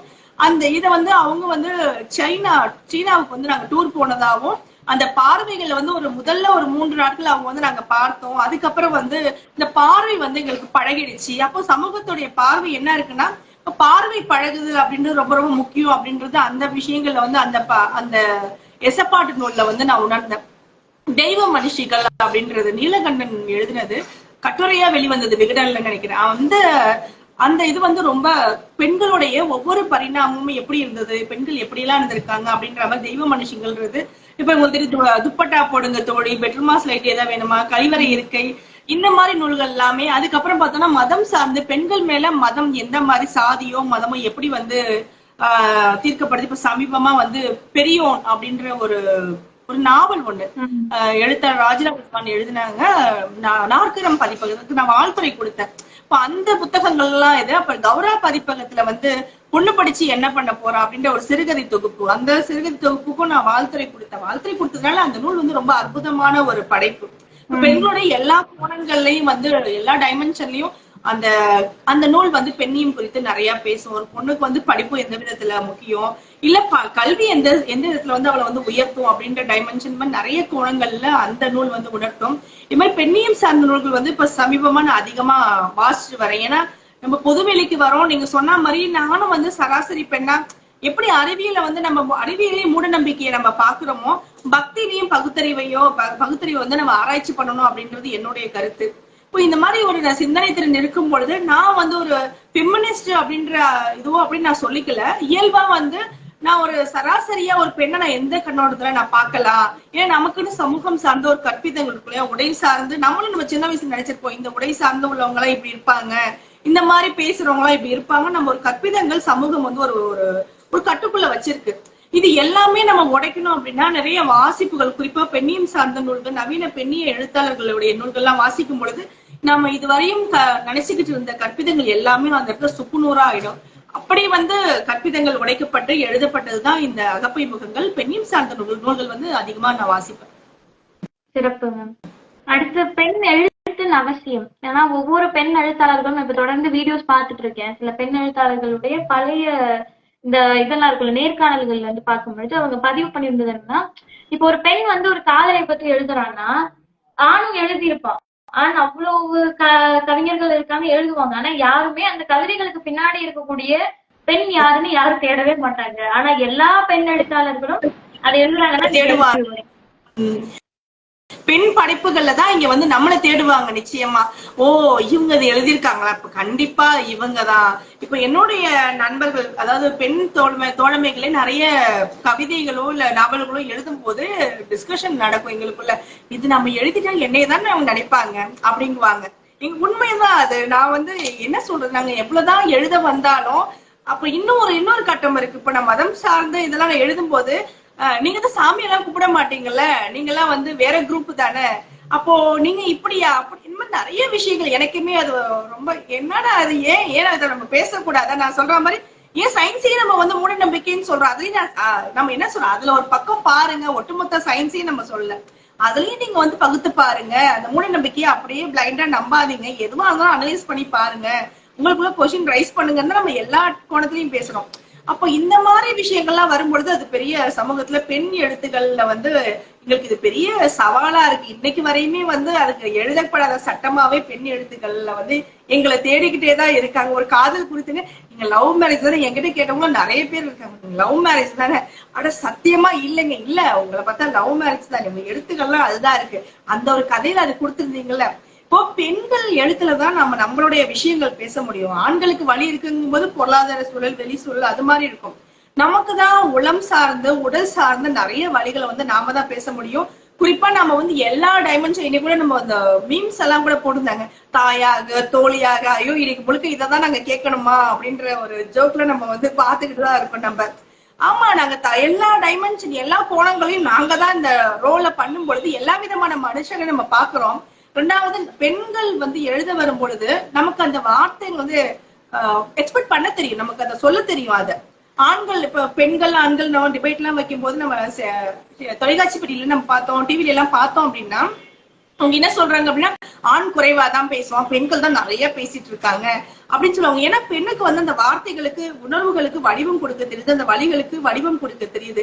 அப்ப பெண் எழுதும் பொழுது அந்த சமூகத்துல பேசு பொருளா கண்டிப்பா வருது. இப்போ நம்ம ஒரு உடை போட்டிருக்கோம், நான் இந்த ட்ரெஸ் போடும் போது எனக்கு என்ன மாதிரி அன்கம்ஃபர்டபுளா இருக்கு, அவங்களுக்கு பிரச்சனை இல்லை, அவங்களுடைய உடைகள் வேற, அவங்களுடைய உடல் கட்டமைப்பு வேற, அவங்களுக்கு உள்ள சூழல் வேற, எல்லாமே வேற. நமக்கு மாதவிடாய், கர்ப்பம் தரிக்கிறது, அப்போ நம்மளுடைய உடலுடைய பழு, அப்புறம் நம்மளோட இந்த ஸ்ட்ரெஸ் அப்படின்ற விஷயங்கள் நிறைய கோணங்கள்ல நம்ம எல்லா விதத்திலயும் நம்ம பாதிக்கப்படுறோம். அப்ப நாம தான் பேசப்படணும். ரெண்டாவது, நம்ம சமூகத்தின் பார்வை நம்ம மேல வீசும் பொழுது நான் வண்டி உதாரணமா நான் 2 வீலர் ஓடிட்டு வரேன் அப்படின்னா இது நம்ம முக்கால்வாசியோட ஆண்களுக்கானது. நம்ம மட்டும் இந்த பாதி கோட்ல வந்து தாண்டிட்டோம், முடிஞ்சுதான். என்னமோ அவங்க சொத்தை எடுத்த மாதிரி இப்படி போட்டி போட்டு பாத்து போக மாட்டியா, கண்ணாடி பார்க்க மாட்டியா, இது பண்ண மாட்டியா, ரொம்ப கேவலமா நடத்தக்கூடிய அவங்களுடைய எல்லைமீறல் இருக்கும். இது எல்லாமே காலங்காலமா வந்து ஒரு 3000 ஆண்டுகளுக்கு மேல நம்ம அந்த ஜீன்ல வந்திருக்கோம் இல்லையா, அவங்க ஜின்லையும் இவங்க ஜின்லையும் நம்மளும் பாவமா இருந்தோம், அவங்க அந்த ஆதிக்கம் செலுத்தும், அந்த டோன்லயே தான் இன்னுமே வந்து அது இருக்கு. அது பேச போகலாம். இப்பதான் கொஞ்சம் அதாவது சொல்லலாம், பெண்கள் நீங்களா என்னமா இவ்வளவு பேசுறீங்க, இந்த பொதுவெளிக்கு வந்துட்டீங்க, எழுத வந்துட்டீங்க, இப்ப நம்மள எல்லாருமே வந்து பெண்களை வந்து சொல்லலாம். அது 100% வந்திருக்கு அப்படின்னா கிடையாது. இன்னைக்கு நாங்க ஒவ்வொரு விஷயங்களும் ஒண்ணுமே நான் சோசியல் மீடியால நான் சின்னதா ஒரு கை அசைச்சு ஒரு டான்ஸ் ஆடி ஒரு வீடியோ நான் போட முடியுமானா முடிஞ்சது நம்மளுடைய கதை. ஓ இவங்க இப்படிதான் வேண்டாம், இல்ல டான்ஸ் எல்லாம் வேண்டாம். இப்ப நம்ம கௌராவோட பதிவுகளுக்கு கீழே பாத்தீங்கன்னா ஆண்கள் எப்படி எப்படின்னு ஒரு கேள்வி கேட்டோம்னா அந்த பதிவுகளுக்கு இருக்கக்கூடிய கமெண்ட்ஸே பதில் சொல்லிடும். அப்படிதான் இருக்கு. அதெல்லாம் வந்து எனக்கு பெண்ணியம் வந்து இவங்க இதுக்கு முன்னாடி பேசினவங்க சொன்னாங்க பெண்ணுக்கு வந்து சுதந்திரம் கிடைச்சிருச்சு அப்படின்னாங்க. எனக்கு அப்பதான் தோணுச்சு, என்னோட குரலை இங்க உயர்த்தி இது தப்பு இது சரி இப்படி பண்றவன் ஒரு தலைவனான ஒரு கேள்வியை எழுப்பும் பொழுது அந்த தலைவன் கிட்ட இருந்து பதில் வரல. அந்த தலைவன் நினைச்சிட்டு இருக்க ஒரு கூட்டம், நான் என்ன படிச்சிருக்கேன், நான் என்ன விஷயம் பேசுறேன்றது கேட்கல, நான் என்ன புத்தகத்தை பத்தி பேசுறேன்னு கேட்கல, நீ எப்படி பேசலாம், நீ ஒழுக்கமா அப்படின்னு என்னுடைய நடத்தைகளை குறித்த கேள்விகளும் என்னுடைய சொந்த வாழ்வை குறித்த கேள்விகளும் தான் வருதே தவிர நான் என்ன படிச்சிருக்கேன், நான் என்ன பண்ணிக்கிட்டு இருக்கேன், இல்ல எந்த விஷயத்த பத்தி பேசுறேன், அதுக்கு என்ன ஆதாரம் இருக்குன்ற கேள்விகள்லாம் இல்ல. அதுதான் வருத்தமே. வெளில வந்தாலே அவளுடைய திறமைகளோ அறிவோ காரணம் இல்லை அப்படின்றது அவங்களுடைய அசைக்க முடியாத நம்பிக்கையா இருக்கு. பெரும்பான்மையானது இருக்கு. சில ஆண்கள் இருக்காங்க, இப்ப நாமெல்லாம் வெள்ளோம் அப்படின்னா ஒரு ஆணுடைய துணையோட தான் ஒரு பேக் போனா இருக்காங்க, அந்த சப்போர்ட்டிவ் இருக்கு அப்படின்றத நம்ம அக்செப்ட் பண்ணிக்கலாம். அதையும் தாண்டி இந்த சமூகத்துல பெண்ணுடைய நடத்தையோ அவளுடைய கேரக்டரையோ அதை வந்து முதல்ல முன்வைக்கிறதுதான் அது பெரியோ இவங்க இப்படிதான் இருப்பாங்க. இவங்க பொது வேலைக்கு வராங்க, சோசியல் மீடியா நைட்டு 12 மணிக்கு இவங்க இருக்காங்களா, ஒண்ணுமே நம்ம மெசேஞ்சர் அப்படி டவுன்லோடே பண்றதுல இந்த மெசேஞ்சர் அப்படின்ற பக்கத்து ரொம்ப ரேரா தான் நான் ஓபன் பண்ணி அதை பாக்குறது. அப்படி நம்ம பார்த்தோம் அப்படின்னா அந்த 12 மணி ஆயிடுச்சுன்னா ஹாய் சாப்பிட்டீங்களா தூங்கிட்டீங்களா, நான் கூட என்னோட கணவர்கிட்ட கேட்பேன், நீங்க எங்கேயாவது கேட்டீங்களா, பக்கத்துல தானே இருக்கீங்க கேட்டீங்களா. இப்போ இந்த மாதிரி நீங்க இந்த மாதிரி பதிவுகள் நீங்க போடுறீங்க, நீங்க ஹோம்லியா இருக்கீங்க, இப்படி இருக்கீங்க, இது தேவையில்லை. நான் எப்படி இருந்தா எப்படி, இது என்னுடைய கேள்வி கேட்கணும். நான் எப்படி இருக்கேன், என் வாழ்க்கை என்ன, என் உருவம் எப்படி இருக்குன்னு நான் உன்கிட்ட கேட்கல. நான் இப்ப கூட சமீபமா ஒரு பெண் போட்டிருந்தாங்க, அதாவது நான் என்னுடைய கணவர் போனாரு அப்படின்னா நம்முடைய ஆண் பொண்ணு ஒய்ஃப் உங்க மனைவி என்ன பண்றாங்க அப்படின்னு யாரும் கேட்கறது கிடையாது. இதே நாம பெண்கள் போகும்பொழுது நம்ம என்ன பண்றது அப்படிங்கிற உங்க கணவர் என்ன பண்றாரு, ஏன்னா அவங்க இருக்காங்களா இல்லையா அப்படின்ற விஷயங்களை தெரிஞ்சுக்கிறதுக்கு தான் இந்த சமூகம் ஒரு பெண்ணுடைய நடத்தை சார்ந்து அவ்வளவு சூழல் சார்ந்து ரொம்ப ஆர்வமா இருக்கு. அது இதுக்கு எழுதப்படாத ஒரு விதிவிலக்காவே இது மாறிக்கிட்டே இருக்கு. சொல்லுவாங்க பெண்களுக்கு சுதந்திரம் கிடைச்சிருச்சு அப்படின்னா பொதுவெளியில நாம எல்லாருமே நம்ம வந்துட்டு தான் இருக்கோம் நாம. ஆனா நம்ம என்ன மாதிரி பிரச்சனைகளை சமாளிச்சுட்டு வரோம் அப்படின்னு நாம சமாளிக்கிறதுனால மட்டும்தான், பேலன்ஸ் பண்ணி அந்த இதை அப்படியே போறதுனால மட்டும்தான் நம்மளால டிராவல் பண்ண முடியுது. இது எல்லா பெண்களுக்கும் இந்த சூழல் வாய்க்க பெறுமா அப்படின்னா நிச்சயம் அது கிடையாது. ஏன்னா உனக்குதான் இந்த பிரச்சனை வருது, நீ ஏன் போற உள்ளாரு அப்படின்னு சொன்னா அவ்வளவுதான், ஒட்டுமொத்தமா முடிஞ்சது.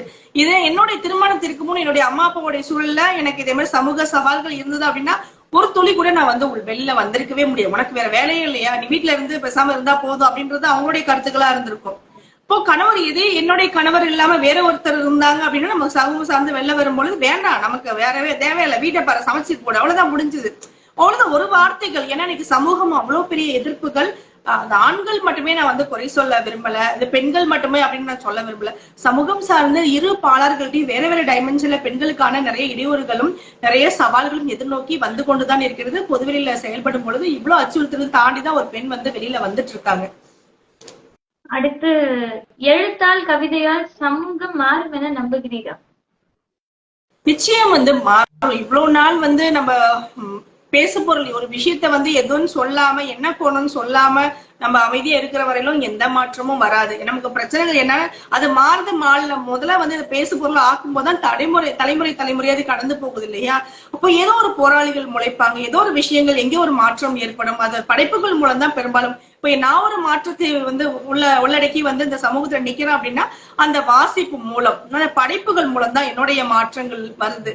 இப்போ வாசிப்பு மூலமும் படைப்புகள் மூலமும் குறிப்பா பெண் எழுத்துக்கள் மூலமும் இந்த சமூகத்துல நிச்சயம் ஒரு பெரிய மாற்றத்தை கொண்டு வர முடியும். இவ்வளவு பெரிய மாற்றங்களும் இதனாலதான் வந்திருக்கு அப்படின்றது என்னோட நம்பிக்கை.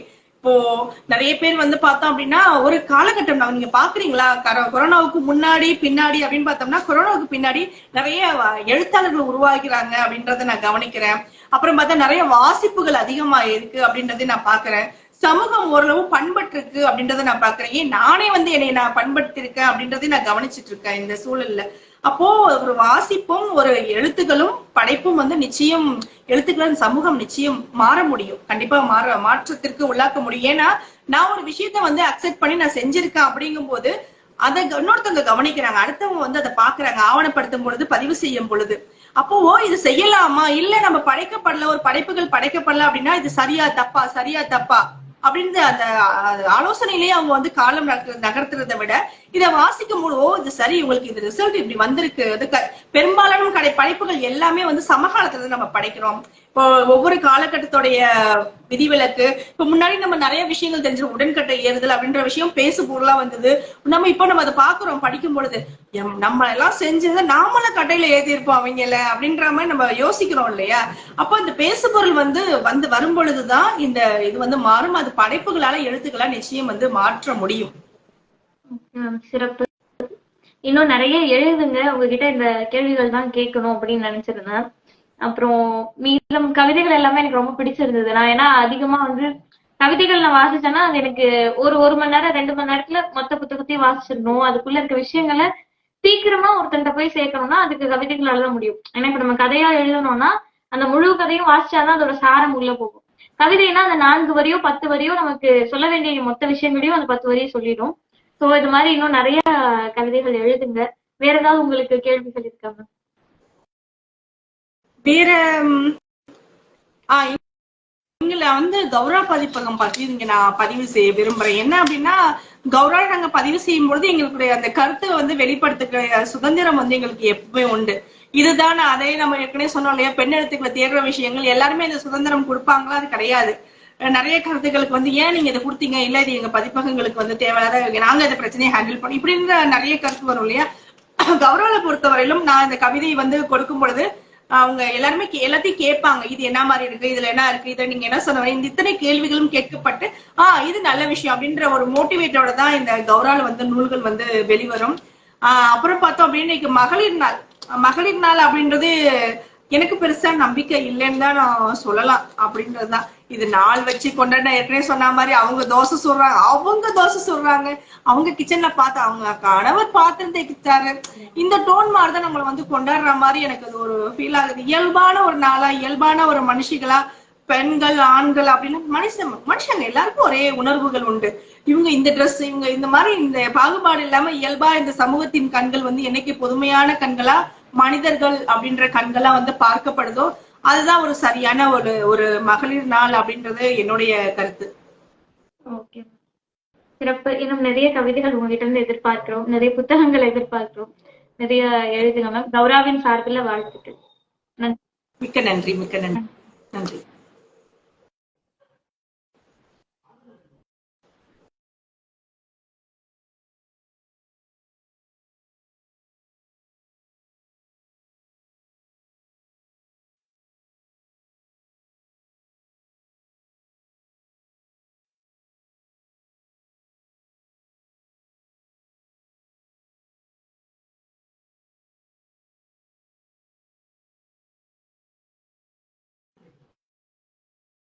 அடுத்த எழுத்தாளர் வரும் வரை இங்க பார்த்துட்டு இருக்கவங்க கூடிய பார்வையாளர்களுக்கு மௌன புரட்சி அப்படின்ற ஒருத்தர் பார்த்திருக்கீங்க, உதயபாலா. நன்றிகள் ஜாயின் பண்ணதுக்கு.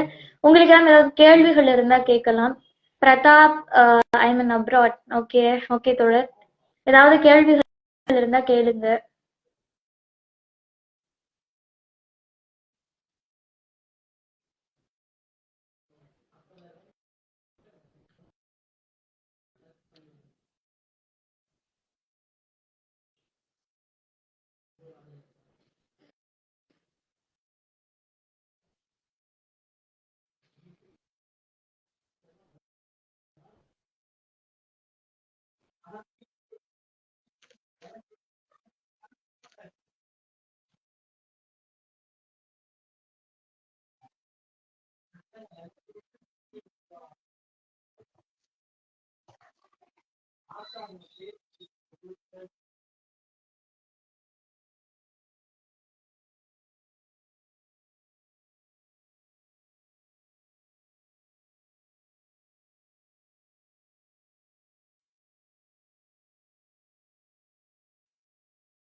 ஃபைசல் அவங்க பேசி முடிச்சிட்டாங்க.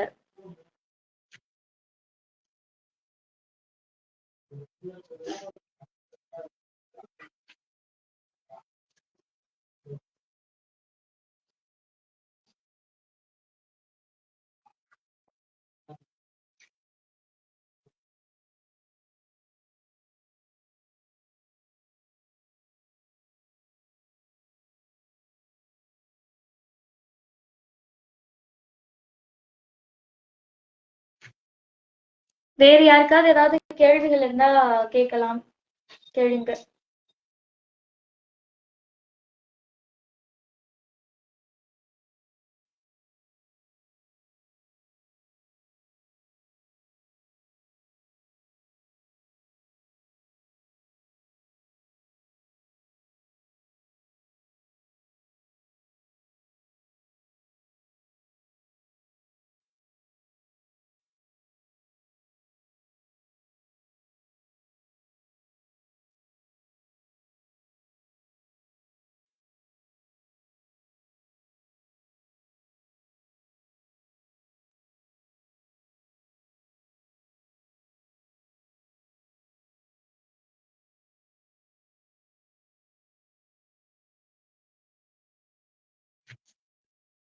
மீதம் ஒரு எழுத்தாளர் வரைக்கும் ஏதாவது கேள்விகள் இருந்தா கேட்கலாம்.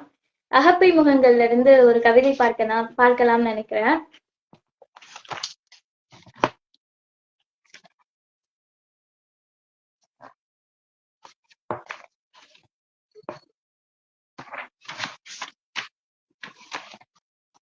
பட்டணத்தில் பட்டம் அப்படின்ற கவிதை. பட்டணத்திற்கு பட்டம் வாங்க பெருமையுடன் சென்றேன். சென்ற பின்புதான் தெரிந்தது பட்டணத்தில் பட்டம் எல்லாம் மட்டமாய் மலிவு விலையில் விளைந்து கிடக்கிறதுன்னு அப்படின்னு இன்னைக்கு இருக்கக்கூடிய கல்வி சூழலை குறித்து இந்த எழுத்தாளர் எழுதியிருக்காங்க.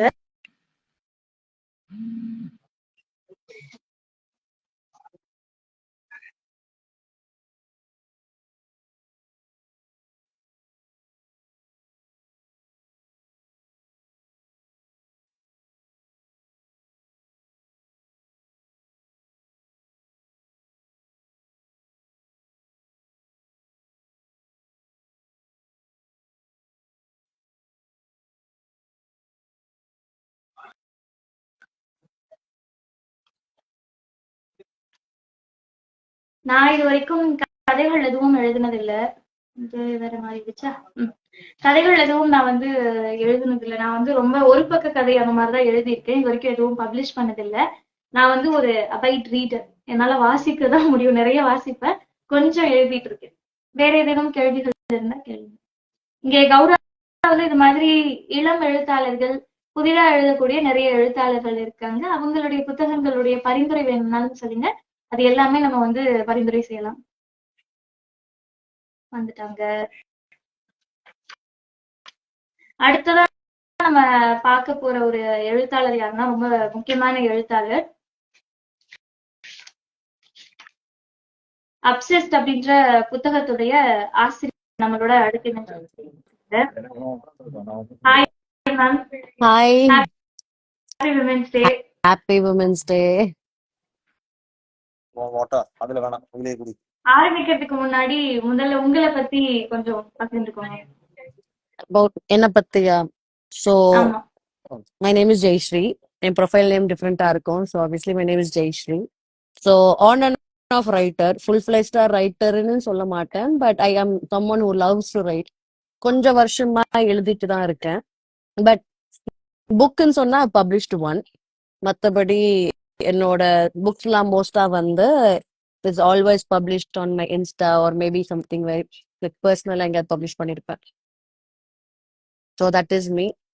இன்னும் லைக் பர்சனல் டீடைல்ஸா இல்லை like this is enough for you? இல்ல மேம், நீங்க எவ்வளவு சொல்றீங்களோ சொல்லலாம். எவ்வளவு சொல்றேன்னாவா? ஸோ தெரியல. Apart from that I'm ardent fan of dogs. டாக்ஸ்லாம் ரொம்ப பிடிக்கும். புக்ஸ்லாம் பயங்கரமா பிடிக்கும். I also teach on and off. I'm also a trainer. So I'm doing what I like. Hi, Sharon. And my students. Okay. Oh, okay. So, first நம்ம கிட்ட கேட்கணும்னு நினைச்சது, உங்களுடைய கதைக்கு ஒரு நிறம் இருந்தா அது எந்த நிறமா இருக்கும்? என்ன கலர் சொல்லலாம் உங்களோட கதைக்கு ஒரு நிறம்னா? Okay, நான் I'm someone who loves black. But I think my stories are entirely colorful. So I would say என்னோட ரைட்டிங்ஸ் கலர்ஃபுல்லா இருக்கணும்னு தான் ஆசைப்படுறேன். So anything related to me, I want it to be very colorful and very shiny. So அடக்க விரும்பல. இதுதான் கலர்னு சொல்லிட்டு I don't want to say it. விப்ஜிஆர்னு சொல்லிக்கலாமா? Definitely yes. Next கேட்கணும்னு நினைச்சது என்னன்னா, இப்போ நீங்க சொன்னீங்க நீங்க ஒரு ட்ரெயினர். இப்போ நீங்க பேசுறதுமே நல்லா இருக்கு. நீங்க என்ன ஃபீல் பண்றீங்களோ அந்த கதையா சொல்லிருக்கலாம், பாட்காஸ்டா ஃபைல் பண்ணிருக்கலாம், இல்ல வேற ஏதாவது பண்ணிருக்கலாம். Why do you choose to write? ஏன் எழுதணும்னு நினைச்சீங்க? I've always liked the language. நான் எப்பவுமே சொல்றது ஒண்ணுதான். I know that English is like a vast subject ன்னு தெரியும். But I fell in love with the language ன்னு சொல்லலாம். So not the history of the language, but அந்த language-க்கே I'm like an addicted person to it. So எனக்கு அதை காட்டுறதுக்கு I think my words, writing gives me some kind of an happiness or fulfillment கொடுக்கும். So I like writing it in words, like typing it. உனக்கு கேட்டா the things I type is always on my phone. நான் லேப்டாப்ல கூட type அடிக்க மாட்டேன், எழுத மாட்டேன். I'm someone who types it on my phone and like uploads it on Insta. என்னோட entire bookமே நான் ஆக்சுவலா போன்ல டைப் படிச்சதுதான். So I think that's easy. எனக்கு அதுதான் கஷ்டம், டைப் பண்றதுதான் கஷ்டம். என்னால பேனால எவ்வளவு நாள் எழுத முடியும், போன்ல டைப் பண்றது வந்து it is not my cup of tea. So next வந்து லவ். உங்களோட ஸ்டோரி ஆக்சுவலி எனக்கு ரொம்ப பிடிச்சிருந்துச்சு. நான் வந்து முதல்ல ஆரம்பிக்கும் போது நான் வந்து இப்படி யோசிக்கவே இல்லை. சொன்னாங்க இது அப்சஸ்ட்னு அந்த புக் கொடுத்ததுக்கு அப்புறம் சொன்னாங்க இது வந்து அது ரிலேட்டடா தான் இருக்கும், ரொம்ப ஒரு பர்சன் நல்லா அப்சஸ்டா இருக்கிறத பத்தின கதை தான் அப்படின்னு சொல்லிதான் கொடுத்தாங்க. ஆனா எனக்கு இது வாசிக்க ஆரம்பிச்சப்ப ஃபர்ஸ்ட் இது வந்து கொஞ்சம் அப்படியே ஒரு மாதிரி தான் இருக்கும் பொழுது எனக்கு என்ன தோணுச்சுன்னா, ஓகே இது வந்து ஒரு பொண்ணோட ஜேர்னி போல. அவங்க ஏன்னா அவங்க ஃபர்ஸ்ட் ஃபேஸ் பண்ற விஷயங்களும் அவளோட லவ், அதுக்கப்புறம் ஒரு விஷயம் ஃபேஸ் பண்றா. ஓகே அப்ப அதுல இருந்து அந்த பொண்ணு வந்து ஸ்ட்ராங்கா எப்படி வராங்கன்னு எல்லா கதையும் போல இருக்கும்னு நினைச்சேன். But it was totally different. அது வந்து ஒரு லவ், அண்ட் அந்த லவ்மே எப்படிப்பட்டது அப்படின்றது புக் ரீட் பண்ணும்போது புரியுது. ஸோ உங்களை பொறுத்த வரைக்கும் காதல் அப்படின்னா என்ன? ஓகே, ரீசன் ஃபார் அப்சஸ் மெயின் காரணம் வந்து ப்ரிடாமினண்டா வந்து லவ் சொல்றது இல்ல ஒரு ஃபெயிலியரா சொல்றது எப்பவுமே ஒரு பாய்ஸ் பாயிண்ட் ஆஃப் வியூ தான் வந்து யாராவது சொல்லிட்டே இருப்பாங்க. It is never from the girls eyes. அதனால அப்சஸ் வந்து என்டையர்லி வந்து ஒரு கேர்ள்ஸ் பெர்ஸ்பெக்டிவ்ல தான் நான் எழுதுனேன். For me love is something which is invested. எல்லாரும் மேலயுமே இன்வெஸ்ட் பண்றோம்னு நினைக்கிறேன். we love everything. we can only do things when you're in love with something. it can be friendship, your parents, இல்லாட்டி உங்க ஜாபா இருக்கலாம். Even if it is like some kind of hobby that you have, நீங்க அந்த ஹாபியுமே வந்து only when you love it you would do it. So I think love is in everything. I think you need love. Love is like salt. எல்லாத்துலயும் தேவை. ஸ்வீட்டா இருந்தாலுமே ஒரு pinch of salt தேவை. So I honestly believe that love is like it's there everywhere. Hi Manno, hi Sarath. நான் வந்து இதை கோட்டாவே எழுதிப்பேன், love is சால்ட்னு சொல்லிட்டு. நீங்க எங்கேயாவது பதிவு பண்ணும்போது I have learnt from person love is salt அப்படின்னு சொல்லிட்டு அது வந்து எழுதிக்கலாம். அந்த மாதிரி ரொம்ப அழகான ஒரு பதில நான் இது பாக்குறேன். அடுத்தது வந்து என்னன்னா, டாக்ஸிக் ஒன்ஸ் கிட்ட ஃபிக்ஸ் ஆகிய பீப்புள் இருப்பாங்கல்ல. இப்போ நினைச்சிருந்தா இந்த கதையை நீங்க எப்படி எடுத்துட்டு போயிருந்திருக்கலாம்னா, ஆதித்யா மாதிரியான ஒரு பர்சன் கூட அவங்க லாஸ்ட் வரைக்கும் இருந்திருக்கலாம். அவன் வந்து எவ்வளவு கஷ்டப்படுத்துறான். ஏன்னா இப்போ இருக்கக்கூடிய ஜெனரேஷன் பொறுத்த வரைக்கும் நான் என்ன வேணா உனக்கு கஷ்டப்படுத்துவேன், நான் என்ன வேணா உனக்கு காயப்படுத்துவேன், even I could cheat you, ஆனாலும் நீ என்ன மட்டும் தான் நினைக்கணும், என்கிட்ட மட்டும் தான் நீ வந்து ரொம்ப ஃபாண்டா இருக்கணும் அப்படின்னு இந்த ஜெனரேஷன்ல இருக்கக்கூடிய ஜென்சிஸ் வந்து அதுதான் லவ்னே டிஃபைன் பண்ணி வச்சிருக்காங்க. சோ உங்களோட வியூ என்ன? I think toxic thing வந்து everyone had. இப்போ என்னன்னா we are talking about a toxic relationship வந்து it always existed. நம்ம தாத்தா பாட்டி கிட்டயும் இருந்துச்சு, நம்ம அப்பா அம்மா கிட்டயும் இருந்துச்சு. It is just that இப்போ நம்ம வந்து அவர் டாக்ஸிக்னு சொல்றோம். we are ourselves toxic. இப்போ நானுமே வந்து I have like small limitations. அந்த small limitations வேற யாராவது பண்ணாங்கன்னா that will come out as a toxic person நினைக்கிறேன். But in my story Aditya was extremely toxic. He's someone you're not supposed to be with. He does not deserve anyone மாதிரிதான் தோணும். But I think if given an option, maybe I would write a love story for Aditya where he meets his own toxic female. Let toxic people be together. எனக்கு இந்த Aditya character வந்து sense with அஸ்ன்னு சொல்லிட்டு ஒரு இது இருக்கும், காலன் ஹோவரோடது. அவங்களோடதுல ரயில்ல ஒரு character இருக்கும். இப்போ வரைக்குமே எனக்கு ஒரு பாயிண்ட் ஆஃப் டைம்க்கு அப்புறம் எனக்கு அந்த புக்ல வரக்கூடிய அட்லஸ் தான் வந்து எனக்கு பிடிக்கும். ஸ்டார்டிங்ல இருந்து என்னன்னு தெரியல, எனக்கு அட்லஸ் தான் அந்த 2 புக் இருக்கும், டென்ஸ் with us and starts with us. 2 வாசிக்கும் பொழுதுமே எனக்கு அட்லஸ் தான் பிடிச்சது. பட் என்னோட ஃப்ரெண்ட்ஸ் என்ன சொன்னாங்கன்னா, இல்ல ரயில் மாதிரி ஒரு பர்சன் தான் வந்து ஆக்சுவலி கரெக்ட். ஏன்னா அவன் கோவப்படுறான், என்னனாலும் வந்து அவன் எல்லாத்தையுமே காட்டிடுறான், ஆனாலும் அவன் திருப்பி அன்பாயிடுறான்ல. So these toxic people also deserve love அப்படின்னு சொல்லுவாங்க. சோ அதனால நான் இந்த क्वेश्चन உங்ககிட்ட கேட்கணும்னு. They definitely deserve love, but they deserve love from another toxic person, not from a person who's not that toxic. Okay, அடுத்தது இந்த क्वेश्चन வந்து நான் இந்த क्वेश्चन கேட்டோன்னே சொன்னாங்க இது எல்லாரும் உங்ககிட்ட கேட்டிருக்காங்க. Is a just story from your personal life? Oh, definitely not. My personal story is like entirely different. அதுக்கும் இந்த புக்குக்கும் எந்த ரிலேஷன்ஷிப்புமே இல்ல. This is something I just felt like writing. Actually Obsessed வந்து ஒரு மாதிரி ஓவர் நைட்ல எழுதின புக்குன்னு தான் சொல்லுவேன். ஒரு நாள் I just felt like I wanted to do a novel and I started writing. So this was like purely imaginative. Maybe கொஞ்சம் personal traits and related person கிட்ட வந்து personal traits இருக்கிறதுக்கு வாய்ப்பு இருக்கு. But Obsessed like entirely fictional. Purely fictional. Maybe not the ending part though, just a small bit. Okay. எனக்கு அது வாசிச்சதுக்கு அப்புறம் தான் ஓகே மேபி இது ரியல் லைஃப்ல இருந்திருக்கலாம் அப்படின்னு Um, எனக்கு தோணுச்சு. I think எல்லாருக்குமே இது நடந்திருக்கும். ஆஃபீஸ் ரொமான்ஸ்ல a lot of scenes வந்து நிஜ வாழ்க்கையில நடந்திருக்கும்னு நினைக்கிறேன். A lot of people who share elevator scenes ஆ இருக்கட்டும், a small relationship is always there la. So I was hoping people related to it, but it was like entirely fictional. Okay. And இந்த question 7th question வந்து என்னன்னா, இது வந்து என்னோட personal இதால தான் நான் கேட்டேன். ஏன்னா விமென்க்கு வந்து இவ்வளவுதான் சாப்பிடணும். ஈவன் இந்த பாட்டெல்லாம் சின்ன வயசுல பாடுவாங்க தெரியுமா, அம்மாவுக்கு அப்பாவுக்கு 4 தோசை, அம்மாவுக்கு 3, அண்ணனுக்கு 2, பாப்பாவுக்கு 1 அப்படின்னு பாடுவாங்க. அந்த பாட்டு அந்த ரைம்ஸ் பாடும்போது அப்படிதான் வரும். அதுல வந்து என்னன்னா விமென்க்கு வந்து அவ்வளவுதான் தோசை, திருப்பி கேட்டனா அவனுக்கு போட்டேன்றது அந்த பாட்டு அப்படிதான் முடியும். சோ எனக்கு எப்பவுமே ஒரு கொஸ்டின் இருக்கும், எல்லா வேலையும் அம்மாவும் ஈக்குவல் தான் செய்யறா, ஆனா அம்மாக்கு வந்து 3 தோசை, அப்பாக்கு 4 தோசை, அது ஏன்? அப்புறம் அதே மாதிரி அண்ணாக்கு இவ்வளோனா தங்கச்சிக்கு இவ்வளோ, அதை விட கம்மியா தான் எப்பவுமே மேல் சாப்பிடுற அளவுக்கு ஒரு ஃபீமேல் சாப்பிட்டான்னா அந்த இடத்துல வந்து அது ஒரு மாதிரி வியர்டா அந்த பொண்ணு அதுக்கப்புறம் சாப்பிடவே கூடாது. இந்த அளவுக்கு அவ எங்கேயாவது ஓப்பனா சாப்பிடணும் பசிக்குதுன்னு சொன்னா கூட அவ அந்த மாதிரி அதை ஓப்பனா சாப்பிடக்கூடாது, அவளே அதை பிரைவேட்டா வச்சுக்கிற அளவுக்கு தான் இந்த சொசைட்டி இருக்குன்னு நான் இன்னுமே நினைக்கிறேன். சோ இப்போ உங்களோட தாட்ஸ் என்ன மேம்? விமன் வந்து அவங்களுடைய food habit and society influence பண்ணுது இல்லையா, இதை பத்தின உங்களோட view? What happened, I think it is like ரொம்ப வந்து பிசிக்கலான ஒரு விஷயம்னாலதான் சாப்பாடு வந்து நம்மளுக்கு குறைச்சாங்கன்னு நினைக்கிறேன். Women are supposed to look in a certain way. Maybe long ago ஏதோ ஒரு ராணி வந்து நல்லா சப்பியா ஒரு ராணி இருப்பாங்க. She used to be the most beautiful person சொல்லுவாங்க. But somehow beauty standards change எப்படின்னா கேர்ள்ஸ் வந்து இந்த ஷேப்ல இருந்தாதான் கரெக்ட், இந்த சைஸ்ல இருந்தாதான் கரெக்ட்னு சொல்லிட்டு ஸோ அந்த ஷேப் அண்ட் சைஸுக்கு போறதுக்கு maybe we only deserve 3 puri 3 dosa அவ்வளவு கொடுத்தாதான் அந்த ஷேப்ல இருப்போம் நினைக்காங்க போல. But I am someone who can put weight just drinking water. So அந்த மாதிரி பர்சன் கிட்ட போனா எனக்கு அதிகமா அரை கிளாஸ் தண்ணி கூட கொடுக்க மாட்டாங்கன்னு நினைக்கிறேன். But I think it's depend on like how they look. உண்மையாவே அந்த லுக்ஸ் மெயின்டைன் பண்றதுக்காகவே maybe they designated or maybe they think our work is not that important. But our body has more hormones. நம்ம உடம்புலதான் அவ்வளோ hormones இருக்கு, அவ்வளோ mood fluctuations இருக்கு. நம்மளுக்கு ஒரு வாரம் ஒரு விஷயம் நம்ம உடம்புல நடக்குது. I think we deserve more food more than men. But சாப்பிடுறவங்க சாப்பிட்டோன்னு விட்டுறலாம். But I think it is a patriarchy thing which was like given to us.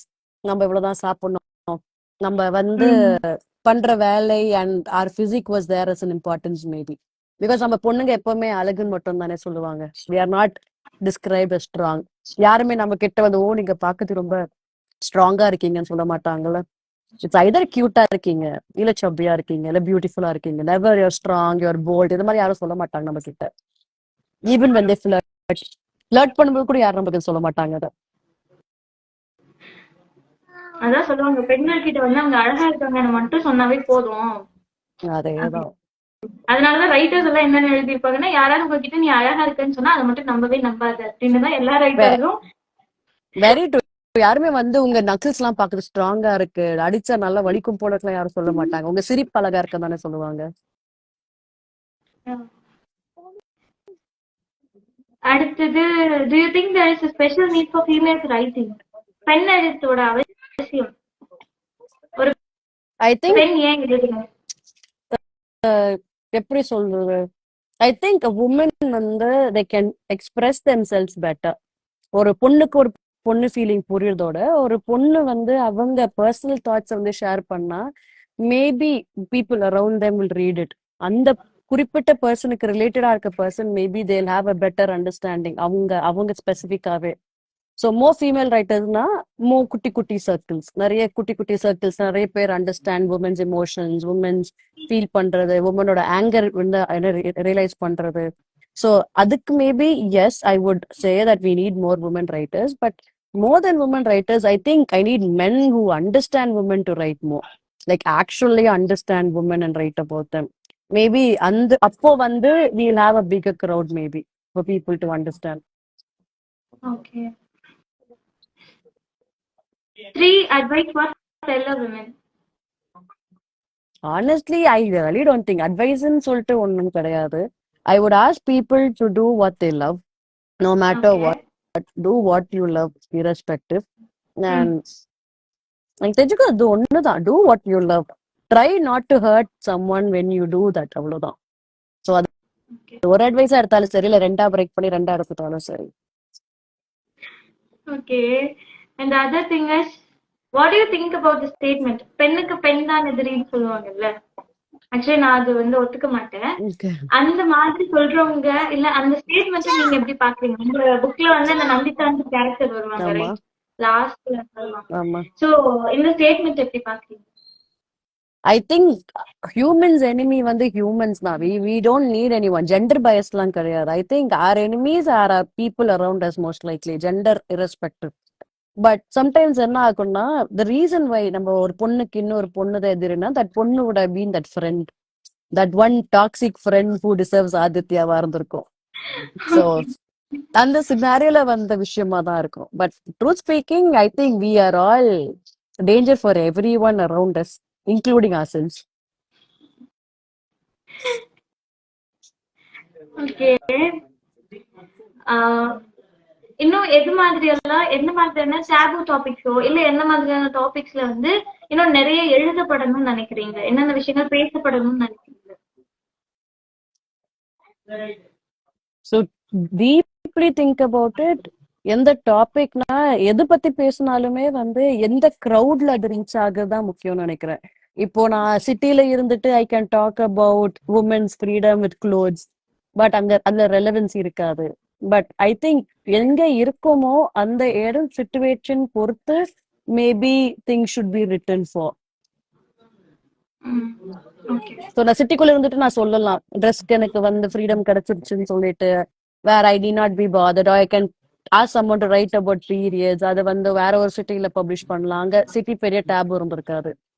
So taboo topics இல்ல, topics, any topic which has been written, it should reach people for who it is actually meant for. சும்மா எழுத மட்டும் இல்லாம லைப்ரரியில மட்டும் வைக்காம it should reach the right group of people. So that is not a taboo anymore. Okay. That is what I think.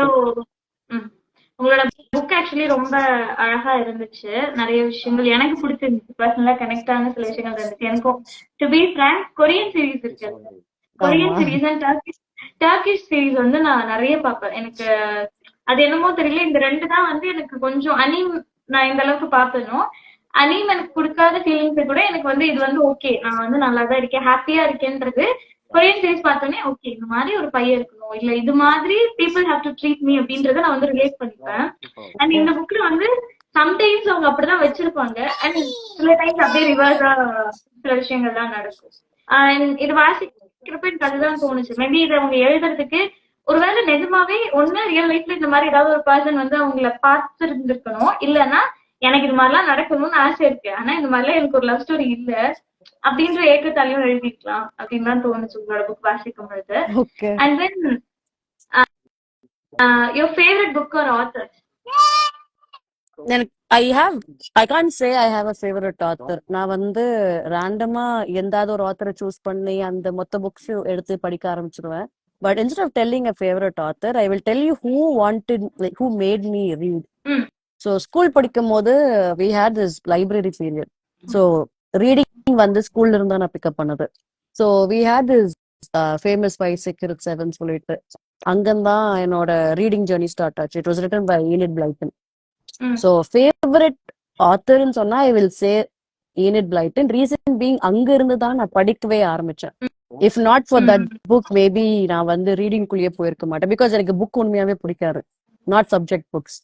But library period புக்ஸ்னா இருக்கிறதுலே thickest book கொண்டு வந்து வீட்டுல உட்காந்து படிக்கிறதா முதல் ஆசை. So Enid Blyton, hands down Enid Blyton தான்.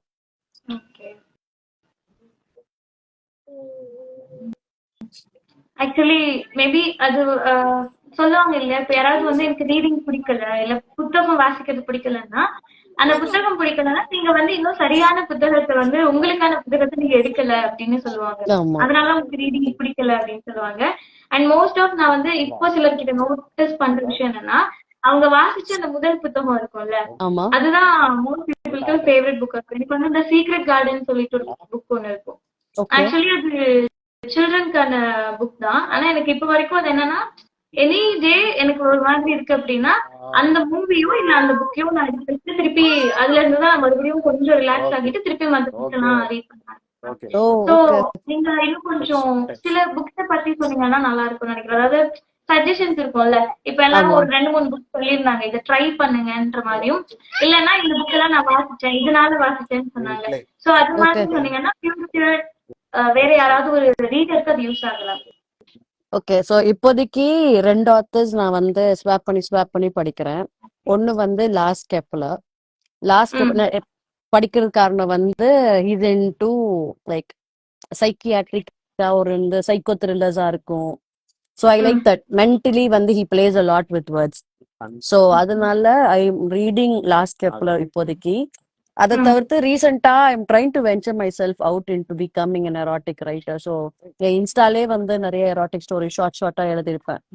So I wanted to like read more about it. So erotic ரைட்டிங்ஸ்ல I am reading Sylvia Day right no. சரி. ஸோ ஆமா, so she's pretty good. Sylvia Day is pretty good. So 50 shades book படிச்சிருக்கவங்களுக்கு chances are they will love Sylvia Day. She is like really good in the books that she has written so far. So okay, thrillers I have seen this book everywhere. ஆனா நான் வந்து இப்போ வரைக்கும் அதை read பண்ணல, ஏன்னு தெரியல. அது எடுக்க போகும்போதெல்லாம் யாராவது வந்து ஏதாவது சொல்லிடுவாங்க, ஓகே அது வேண்டாம். ஆனா நான் மோஸ்ட் ஆஃப் இது மாதிரி எந்த புக் எல்லாம் யாரும் வாசிக்க விட மாட்டாங்களோ அதுதான் ரீட் பண்ணுவேன். ஆனா என்னமோ இந்த 50 ஷேட்ஸ் வந்து எனக்கு ரீட் பண்ணவே தோணல. அது தோணுச்சுன்னா படிக்கணும் அப்படின்னு. டாக்ஸிக் மென் தான். 50 shades is entirely about toxic men தான் ஆக்சுவலா பார்த்தா. But it is just that அந்த குவர்க்குக்காக you might want read it ஆக்சுவலா பார்த்தா. But Sylvia Day is good. Sylvia Day வந்து இட்ஸ் a பெட்டர் புக்னு சொல்வேன் compared to 50 shades. So these two authors இப்போதைக்கு these two authors. Okay ma'am, then நீங்க வேற ஏதாவது ஷேர் பண்ணீங்களா for women's day or something related to your writing journey அந்த மாதிரி? I don't know. Among one of the questions that நீங்க முன்னாடி கொடுத்ததுல வந்து ஆர்டிஸ்டுக்கும் ஆர்ட்டுக்கும் இருக்க வித்தியாசம் கேட்டிருந்தீங்க. I'm surprised you didn't ask that right now. So Yeah. art and artist. The very classic example is what my Insta is doing right now. So Insta it is all about eroticism. So I post a lot of erotic things. People automatically assume it's like really bad things somehow. அது வந்து it gives out a bad vibe for them apparently. So I have to like tell them the thriller எழுதிருக்கு. I have written thrillers as well, short stories, that's all it is. So that does not mean that as an art I have to kill someone and I have to do that in art and சொல்லிட்டு ரத்தத்துல வந்து எதுவும் எழுதல. Nor am I using someone's semen and writing a book. I just wish people understood that the art and the artist are entirely different people. When I'm an artist, when I write a book, you don't see அது ஜெயஸ்ரீ கிடையாது. It is someone who is like writing whatever comes to her mind and her heart, not anything personal with what is happening in my life. I just wish people knew that. வேற ஒன்றும் இல்லை. Okay, இது கேட்கணும்னு நினைக்கிறேன். Most of வந்து இப்போ இதுக்கு முன்னாடி பேசின 2 பேருக்கு நான் கேட்கிறேன். அண்ட் நிறைய ஃபீமேல் ரைட்டர்ஸ் கிட்ட வந்து அவங்க அதை பாயிண்ட் அவுட் பண்ணாங்க.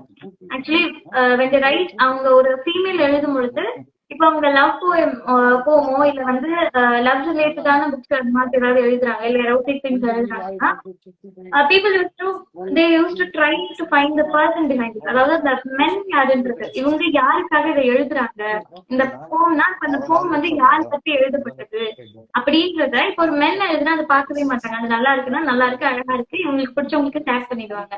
ஆனா இதே இது ஒரு விமன் எழுதுறாங்க அப்படின்னா they used to search for the person behind it. யாருக்காக, ஏன் எழுதுறாங்க இந்த மாதிரி அப்படின்னு சொல்லிட்டு. சோ அதை பத்தி நீங்க என்ன நினைக்கிறீங்க? What people should know is, for example, when I write, I think the romance and the erotic thing is between my brain and my heart.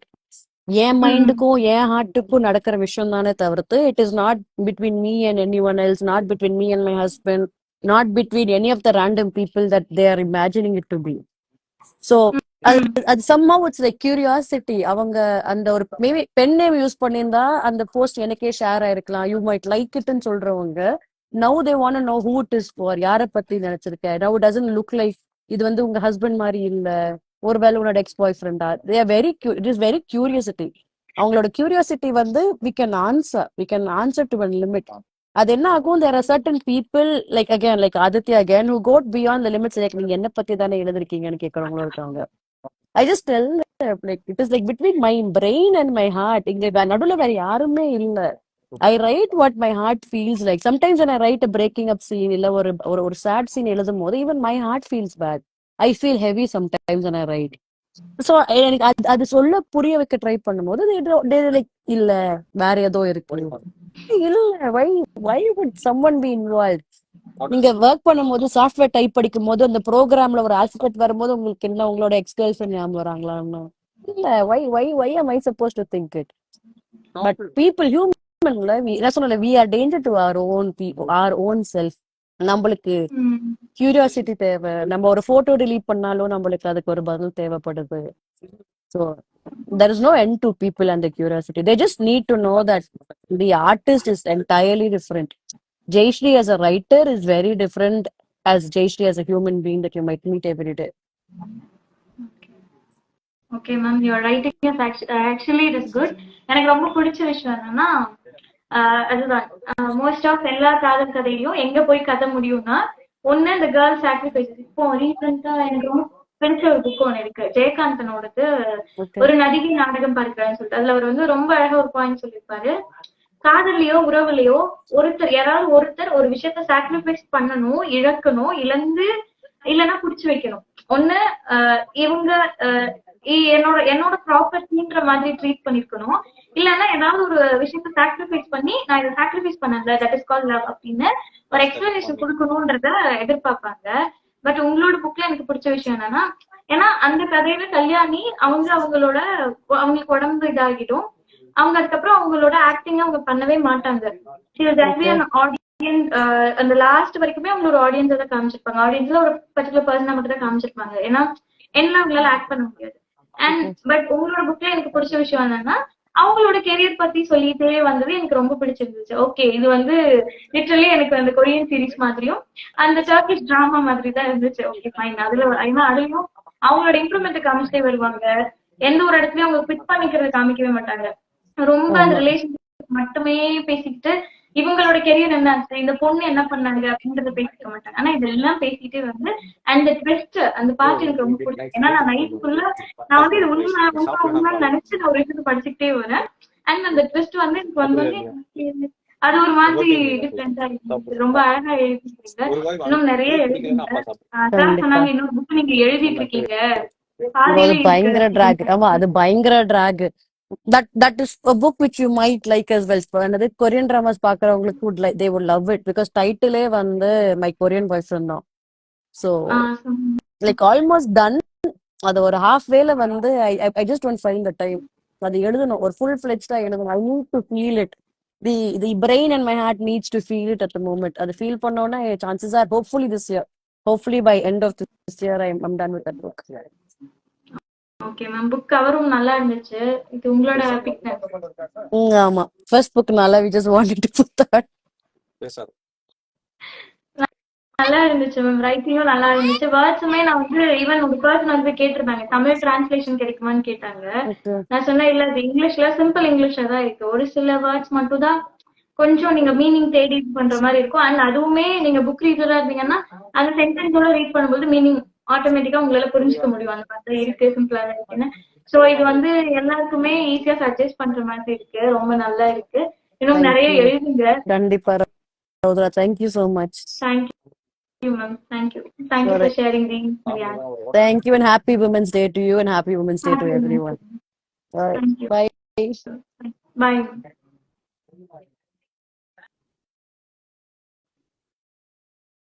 So வந்த அத்தனை வாசகர்களுக்கும் கௌராவுடைய வாடிக்கையாளர்களுக்கும் எல்லாருக்குமே ரொம்ப நன்றி. இன்னும் கௌராவில தொடர்ந்து நம்ம வந்து இந்த மாதிரியான ஆசிரியர்களுடைய அவங்க கூட நம்ம வந்து கலந்துரையாட போகிறோம். அதனால தொடர்ந்து மறக்காம ஃபாலோ பண்ணிக்கோங்க. அண்ட் உங்களுக்கும் இந்த மாதிரி நிறைய புத்தகங்களை பத்தி தெரிஞ்சுக்கணும், இல்ல புத்தகங்கள் வாங்கணும் அப்படின்னாலும் மறக்காம ஜிஎம் பண்ணுங்க. இன்னும் நிறைய விஷயங்களை தெரிஞ்சுக்கலாம். Until then, நன்றி. அன்போடு கௌரா குழுமம். நன்றி.